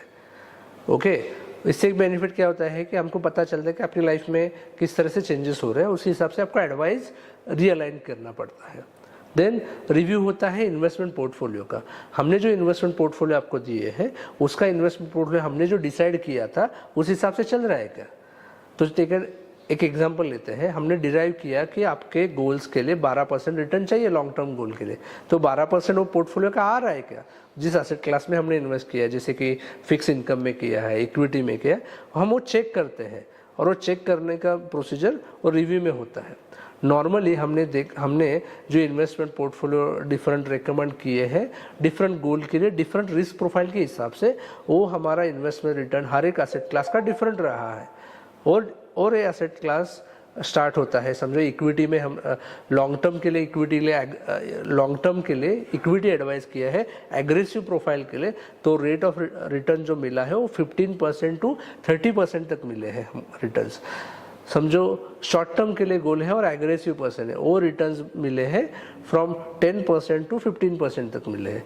तो इस हिसाब से risk profile and return change regular basis. तो अभी हमने देखा कि रिव्यू किस तरह से इम्पोर्टेंट है और review helps you to track on right path what we have decided. तो we quarterly discuss the achievement report, आपके गोल्स के लिए कितना अचीवमेंट हुआ है आपका, and that will ensure and peace of mind of you are on the right track. So review is very important process of entire financial planning process, and we do quarterly review, yearly review of entire financial अभी हम समझते हैं कि financial planning में हम philosophy कैसे use करते हैं to you become a rich, happy and successful. So first हम स्टेज फॉलो करते हैं having a emergency funds in your life. वो इमरजेंसी फंड आप कैश में, लिक्विड फंड में, बैंक में रखते हैं। उसके बाद हम प्लानिंग करते हैं रिस्क प्लानिंग, आपके life insurance, health insurance, asset insurance बराबर है कि नहीं है। उसके बाद जब हम प्लान करते हैं गोल बेस्ड प्लानिंग, आपके गोल के हिसाब से प्लानिंग किया है कि नहीं करना। देन आप उसके बाद रिटायरमेंट प्लानिंग एंड उसके बाद सक्सेशन प्लानिंग, मतलब विल करना। तो वी विल इंश्योर आपका विल भी एग्जीक्यूट करे over the period of financial planning journey. If you follow this steps in your life, you become a rich, happy and successful, and that is the purpose of our organization, to serve 5 crore families to become a rich, happy and successful in life. This pyramid ensure you become a rich, happy and successful. तो ये pyramid follow करते समय हम ensure करते हैं you get a unbiased advice, we work like a financial expert and tax effectively वो पैसे आपके हाथ में मिले, that ensurity we take care. Hello, My name is Nitin Sawant. I am a founder and director at NS Wealth. हमारी firm हमने 2008 में चालू की थी with a vision and mission of to serve 5 crore families in entire world to become rich, happy and successful by doing financial planning and investment advisory. Our current offices are, हमारे जो offices है अभी पुणे और Sangli location पे है। आज के date में हम 200 प्लस फैमिलीज़ को फाइनेंशियल एडवाइजरी सर्विसेज प्रोवाइड कर रहे हैं। NS वेल्थ फर्म मैंने 2008 में चालू किया था तो सर्व करने के लिए, लोगों के लिए कैसे उनको रिच, हैप्पी एंड सक्सेसफुल बनाया गया। तो जब मैंने स्टार्ट किया तो प्रोसेस में रियलाइज़ हुआ कि फाइनेंशियल प्लानिंग से ही ये हम अचीव कर पाएंगे। तो हमने full fledge operations, research, everything 2010 with team हमने चालू किया। आज भी हमारे पास 20 से ज़्यादा लोग टीम में मेंबर है। NS वेल्थ का पर्पज़ है कि नोबल सर्विसेज करना है लोगों के लिए, और आज 15 साल हो गए हम 200 फैमिली तक ही रीच हो पाए। उसका रीज़न है कि हमने रिसर्च करके हर एक को डिलाइट एक्सपीरियंस देके अब तक आए हैं, और इस प्रोफेशन में हमने 99% रिटेंशन रखा है हमारे क्लाइंट्स के साथ, जो हमारे साथ 10 साल पहले, 5 साल पहले, 15 साल पहले जो जुड़े वो आज भी हमारे साथ जुड़े हैं हमारा एडवाइस लेने के लिए। तो our objective to serve better, best for the families who are associated with and life long. So financial planning की सिर्फ 1 साल के लिए नहीं, 2 साल के नहीं, इट्स जनरेशन टू जनरेशन। तो हमारे पास आज 100 से ज़्यादा लोगों का विल प्लानिंग हमारे पास हमने किया है। We helping him to execute also in future after death. We have settle the will, we settle the insurance policies for them. So financial planning is like a family member for entire life. So we want to be with that. अभी 15 साल से हमने startup जैसा ही working किया है। We have invested own money to run this entire organisation, understand to how we better serve. So financial planning एक practice है, और ये प्रैक्टिस को नेशनल वाइड करना है, ये हमारा विजन है।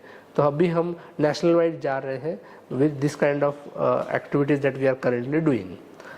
तो अब हम ये लास्ट मोड पे आते हैं, लास्ट स्लाइड पे आते हैं कि हमारा जो मॉडल है वो फी बेस है। तो फी बेस क्यों है? Because it's a consultative and time investing है। तो हम एक कंसल्ट करते हैं, तो कोई भी कंसल्टेंट फ्री में काम नहीं कर सकता। So we work like a consultant, so we will charge a fee for a consulting and it's a time investment. So lot of time investment होता है रिसर्च में, रिपोर्ट पढ़ने में, नए प्रोडक्ट आते हैं उसके रिसर्च करने के लिए, उसको एग्जीक्यूशन के लिए टीम लगता है, उसको ऑन टाइम गाइडेंस करने के लिए टीम लगता है। सो it is a very time investing factor, consuming also. So that is why we charge a fee base. One of the reason we charge a fee for advice purpose. So fee based advisory because it is a more of philosophy than just recommending products and investment. Fee based model जो है वो हमारी एक philosophy है काम करने की। It is not just कि प्रोडक्ट और इन्वेस्टमेंट एडवाइस किया, आपको लगेगा कि बाकी जो लोग हैं डिस्ट्रीब्यूटर और एजेंट वो फ़ी नहीं चार्ज कर रहे हैं बट हम चार्ज कर रहे हैं, तो क्या डिफरेंस है इसमें? तो जो आप आज के डेट में प्रोडक्ट लिए हैं वहाँ पे भी आपका कमीशन जा रहा है, वो 1% से 30% तक जा रहा है, बट आपको पता नहीं है बिकॉज वो आप फ्रंटली पे नहीं कर रहे हैं। उनके जो मैन्युफैक्चरिंग है जैसे म्यूचुअल फंड कंपनीज या इंश्योरेंस कंपनीज उनको पे कर रहे हैं, इनडायरेक्टली पे कर रहे हैं, बट आपके पॉकेट से ही जा रहा है। आज हम आपको फ़ी मांग रहे हैं because we want to be clear कि फ़ी क्या है और कमीशन क्या है। सो हमको कहाँ से भी कमीशन नहीं मिलता है किसी भी कंपनी से। हम जो ऑफर करते हैं आपको डायरेक्ट प्लान देते हैं, वहाँ पे आपकी कॉस्ट बचती है, तो आपको डायरेक्टली बेनिफिट ट्रांसफ़र होता है आपके इन्वेस्टमेंट में, और आपका इन्वेस्टमेंट ज़्यादा बढ़ता है as compare to commissions. So it is more of our philosophy to guide you unbiasedly. हम आपसे जब फी लेते हैं तो ऑटोमेटिकली हमारा अप्रोच अनबायस रहता ही है और रहना ही चाहिए, तो आपको लॉन्ग टर्म में बेनिफिट मिलता है। आपको अभी थोड़ा सा पिंच लगेगा, आपको सामने से फी देना पड़ रहा है, बट ये बेनिफिट आपको लॉन्ग टर्म में होता है। हमने देखा है हमारे साथ, इसलिए आज के डेट में 99% फैमिलीज आर रिटेन हुए हैं over the period of time. By आप जो फी पे कर रहे हैं उससे रियली हम आपका कॉस्ट ही बचा रहे हैं, वो आपको बाद में पता चलेगा या अभी भी सामने आपको बता सकता हूँ। जैसे कि आप म्यूचुअल फंड, एग्जांपल दे रहा हूँ आपको, म्यूचुअल फंड में जब इन्वेस्ट करते हैं तो there are regular plan, there are direct plan. Regular plan में आज के डेट में 2 या 3% चार्जेस है। आप वही पैसे, वही फंड, वही सब आप डायरेक्ट प्लान में इन्वेस्ट करते हैं तो वो चार्जेस सिर्फ 0.5% to 1% है, तो आपका डायरेक्टली 2% सेव हो जाता है। So that is our objective. So मैंने सिर्फ म्यूचुअल फंड का बताया, same happens in the insurance में तो 5% से 30% तक है। So role of taking fee, because of this fee लेने के बाद एक प्लानर को अनबायस एडवाइस देने में दिक्कत नहीं आती है, और वो देता भी है, which because his interest taken care bye paying you fee. So he can give you time and give you advice and always ensure कि वो वैल्यू ऐड कैसे कर सकता है फैमिली में, because if you are paying fee you also expect कि हमारा adviser मुझे अच्छा एडवाइस दे सके और वैल्यू एडिशन कर सके। तो हमने जो भी, मैंने आपको जो प्रोसेस बताया, हमने विल भी किया है, उसके लिए अलग फीस नहीं लिया है। तो हम वो इंश्योर करते हैं कि आपका एग्जीक्यूशन भी हो सके, सिर्फ एडवाइस नहीं हो सके। तो हम जो चार्जेस लेते हैं, it's not only making a financial plan, it's also implementation, handhold, research continue, monitor continue, it is everything is covered. So research वो प्लान में रहेगा, रिसर्च वो रीबैलेंसिंग करते समय रहेगा, टैक्स हार्वेस्टिंग करते समय रहेगा, रिटर्न फाइल करना भी उसमें इंक्लूड है। सो ये सारी चीज़ें फी बेस में इंक्लूड हो जाती है आपका जो फाइनेंशियल प्लानिंग हम आपको देते हैं।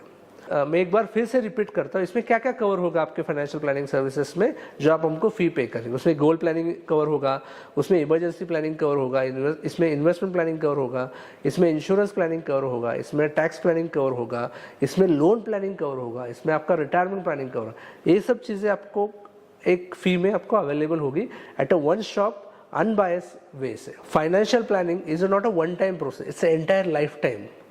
सो फी पे करने से एक ट्रस्ट बिल्ड होता है both side, and that is most important benefit of having a professional relationship, having most important जो आपके साथ प्रोफेशनल रिलेशन लॉन्ग टर्म्स के लिए रहे, ट्रांसपेरेंसी के साथ। ये हमारा ऑब्जेक्टिव। हम डे वन से मैंने बिजनेस में हमेशा फोकस किया कि ट्रस्ट कैसे बन सके, और मुझे पता चल गया कि ट्रस्ट एक अनबायस एडवाइस से बन सकता है, जहाँ पे कोई भी कॉन्फ्लिक्ट ऑफ इंटरेस्ट नहीं, जहाँ पे कोई बायस अप्रोच नहीं, वही ट्रस्ट बन सकता है। वो we want to be your trusted life partner for entire life. So now we come to the benefits of having a financial planning with NS Wealth. The biggest and first benefit of having financial planning with NS Wealth कि be educated and aware about financial matters. Normally हमें जो advice दिया जाता है ना, वो कैसे होता है, आप ले लो सर ब्लाइंडली, या कुछ आधे अधूरे बारे में, उस प्रोडक्ट के बारे में इंफॉर्मेशन देकर। तो हम आपको क्या करते हैं, पहले एजुकेट करते हैं, अवेयर करते हैं, फिर वो एडवाइस एग्जीक्यूट करते हैं या बताते हैं। तो हमारे साथ आप जुड़े रहोगे तो जब भी आप डिसीजन लेंगे तब हम आपको एजुकेट करेंगे, हम आपको अवेयर करेंगे about financial all matters are discussed in our advisories. So that is one of the biggest benefit of having associated with NS Wealth. दूसरा benefit है to you increase the probability of achieving financial goals. आज जब आप proper financial plan नहीं करेंगे तो probability of achieving goals is hardly 5 to 10%. But आप planning करेंगे, रिव्यू करेंगे, तो प्रोबेबिलिटी 80 to 100% तक जाती है। सो हम जो प्रोसेस हमने डिस्कस किया उसको डिस्कस के साथ आपकी प्रोबेबिलिटी ऑफ अचीविंग गोल्स बढ़ जाती है। हम इंश्योर करते हैं आपका जो कैश फ्लो है उस पर कंट्रोल आ सके। जैसे हमने अर्लियर डिस्कस किया, हम बजटिंग करते हैं, आपको रेगुलरली वो बजटिंग का कैश फ्लो ट्रिगर भेजते हैं जिससे कि आपका बजटिंग कंट्रोल में आ सके। और इंश्योर करते हैं कि आपका जो एक्सपेंसेस है, जैसे कि इंश्योरेंस में चल रहा है ज़्यादा या ईएमआई में चल रहा है, वो एक्सपेंसेस अवॉइड करेंगे, उससे कैश फ्लो इंप्रूव होगा आपका, ये बेनिफिट होगा आपका। Then one of the benefit of create a structured investment portfolio with appropriate risk. आप तो इन्वेस्टमेंट पोर्टफोलियो बनाएंगे, but structured investment portfolio with appropriate risk with financial planner ही बन सकता है। बिकॉज इन्वेस्टमेंट करते समय हमारा जो इमोशन आता है, हम रिस्क ज़्यादा लेते हैं या कम लेते हैं, ये हम अवॉइड करते हैं by understanding your all the details that we discuss in the last communication. So appropriate risk is very important. One more benefit is protect irrational financial decision. हमारे लाइफ में ना बहुत जन आते हैं, ये लीजिए, ये अच्छा है, ये अच्छा है, बैंकर आता है, फ्रेंड आता है, बट आपके लिए वो डिसीजन लेते समय ये सच में आपके लिए अच्छा है नहीं है, वो आपके लाइफ में आपको टाइम नहीं है, आपको उतना डेप्थ नॉलेज नहीं है, वो अनबायसली रिसर्च करने के लिए हम आपके पास बैठे हैं। तो आपको कोई भी प्रोडक्ट सेल करता है, आता है या दिखाने आता है, तो आपके पास रिसर्च, हम आपको रिसर्च करके बताएंगे कि ये प्रोडक्ट लेना चाहिए या नहीं लेना चाहिए। वी इंश्योर कि you avoid mistakes that you may be taken in further life. So that is one of the biggest having associated with NS Wealth. आप जब हमेशा फाइनेंशियल प्लानिंग करते हैं तो आप खुद का प्लानिंग प्रॉपर करने के बाद आप नेक्स्ट जनरेशन को भी अच्छी तरह से गाइड कर सकते हैं। आपने खुद अच्छा नहीं प्लानिंग किया तो आप नेक्स्ट जनरेशन को नहीं गाइड करे हुए। तो आप एक फाइनेंशियल प्लानर के साथ जुड़ने से एक बेनिफिट होता है कि आप भी खुद अच्छा करते हो और नेक्स्ट जनरेशन को एक सेट अच्छा एग्जाम्पल भी करते हो। That is one of the benefit of financial planner. One more benefit to financial planning with NSL, they have a single point of coordination for all personal financial advisory services. तो आपको normally जो scattered form में advice मिलता है वो नहीं मिलेगा। आप सिंगल हैंडेड, सिंगल पर्सन के पास, सिंगल फर्म के पास आपको एसोसिएटेड एडवाइस मिलेगा, जो नॉर्मली स्कैटर्ड फॉर्म में मिलता है। लोग बैंकर अलग देता है, एजेंट अलग देता है, पोस्ट ऑफिस में अलग देता है। सो आपको एक एक्सपर्ट से आपको इंश्योर रहे कि आपका जो एडवाइस मिल रहा है तो बराबर है और लॉन्ग टर्म के लिए अच्छा है। बिकॉज हमारे पास आज के डेट में नॉलेज भी है, एक्सपीरियंस भी है, जो इस प्रोफेशन में ज़रूरी है एडवाइस करने के लिए। One more benefits to associated with NS Wealth, we have a certified financial planning team, we have a SEBI register licence. हमारे पास खुद का टेक है, टेक कंपनी है, जिससे कि आपको जो सर्विस दी जा रही है वो इंश्योर करती है कि वो ऑन टाइम रहे, मॉनिटर होए, हर एक टास्क कंप्लीट हो सके, रिकॉर्डेड रहे, which give a personalise advice. और 360 वे से आप एक जगह पे पूरा आपका नेटवर्क देख सकते हैं, आपके जो गोल के हिसाब से अचीवमेंट देख सकते हैं। ये सब चीज़ें आपको सिंगल प्लेटफॉर्म आपको हमारे साथ जो अवेलेबल है वहाँ पे आप मॉनिटर कर सकते हैं। So we want to be high tech plus high touch, so that which help you to give a good experience and great experience associated with us. तो high tech and high touch के साथ आपको ज़्यादा experience हम दे सकते हैं आपके personal life में। हमारे पास टीम है फाइनेंशियल प्लानिंग। आपने देखा होगा बहुत सारे लोग इंडिविजुअली काम करते हैं, वो जाने के बाद वो पूरा फैमिली टॉस पे चला जाता है। तो ऐसा नहीं है, हमारे पास डिफरेंट डिपार्टमेंट है, डिफरेंट एडवाइजरी टीम है जो हर एक टास्क अलग अलग तरह से करते हैं और एक्सपर्टीज़ है। ऐसा नहीं कि डॉक्टर ही सभी चीज़ें, नर्सिंग का भी काम कर रहा है, डॉक्टर जैसे प्रोफेशन में एक डॉक्टर जैसे नर्स रहता है, डॉक्टर रहता है, असिस्टेंट डॉक्टर रहता है। इस तरह से हमने पूरा एक ऑर्गेनाइजेशन सेटअप किया है हमारे कंपनी में। तो हमारे पास ऑनबोर्डिंग टीम है जो आपके साथ डेटा कलेक्शन करेगी, हमारे पास प्लानर है जो आपको एडवाइस में सिर्फ बताएंगे, हमारे पास एग्जीक्यूशन टीम है वो एग्जीक्यूशन करेगी, इससे कि आपको एक्सपीरियंस बेटर और बेस्ट मिले। और ये सब ट्रैक होगा with a tech platform that we have build in house. Over the period of 15 साल से हमने जो एक्सपीरियंस बनाया है उस पूरा एक्सपीरियंस वो टेक में इन्वेस्ट किया है, जिससे कि आपको एक लीनियर और बेस्ट एक्सपीरियंस आ जाए हमारे साथ जुड़ने का। And the last most important point to having a financial planner with NS Wealth, to develop healthy attitude towards money. Normally financial plan नहीं रहता है तो हमेशा हम ग्रीड के बारे में सोचता है, ज़्यादा पैसे चाहिए ऐसा सोचता है। एक बार आपको पैसा एक बार आपने फाइनेंशियल प्लान बनाया NS वेल्थ के साथ तो आपको क्लैरिटी मिल जाता है कि आपके लाइफ में गोल्स के लिए कितने पैसे चाहिए, कितना इनफ है, कितने सेविंग से ये गोल अचीव हो सकते हैं। तो डेफिनेटली एक पीस ऑफ माइंड आपको मिलता है and that is the biggest benefit to having a financial planner with NS wealth at your life. चलो अब हम समझते हैं कि हमारा फीस क्या है। तो हमारा फीस फर्स्ट ईयर का है 45,000 प्लस GST और सेकेंड ईयर ऑनवर्ड हमारा जो फीस है 18,000 और 1% ऑफ इन्वेस्टमेंट एडवाइस जो मॉनिटर कर रहे हैं हम उसका। थर्ड, हम जो आपको एडवाइस दे रहे हैं, आप ऑनबोर्ड करने के बाद 90 डेज में आपको हमारे साथ जो एक्सपीरियंस आता है वो एक्सपीरियंस आपको अच्छा नहीं लगता है तो आपको वो 45,000 फीस और जो भी आपने फीस दिया है वो आपको रिफंड दिया जाएगा। No question will be ask. Thank you very much for listening this and आपको अभी इम्पोर्टेंट समझ में आ गया फाइनेंशियल प्लानिंग का और एक्शन ज़रूर लीजिए, बिकॉज एक्शन नहीं लिया तो इम्प्लीमेंटेशन नहीं होगा। और एक्शन लेने के लिए हमारे पास इस वीडियो के बिलो लिंक है, उसमें कनेक्ट कीजिए और हमारी वेबसाइट में जा सकते हैं आप।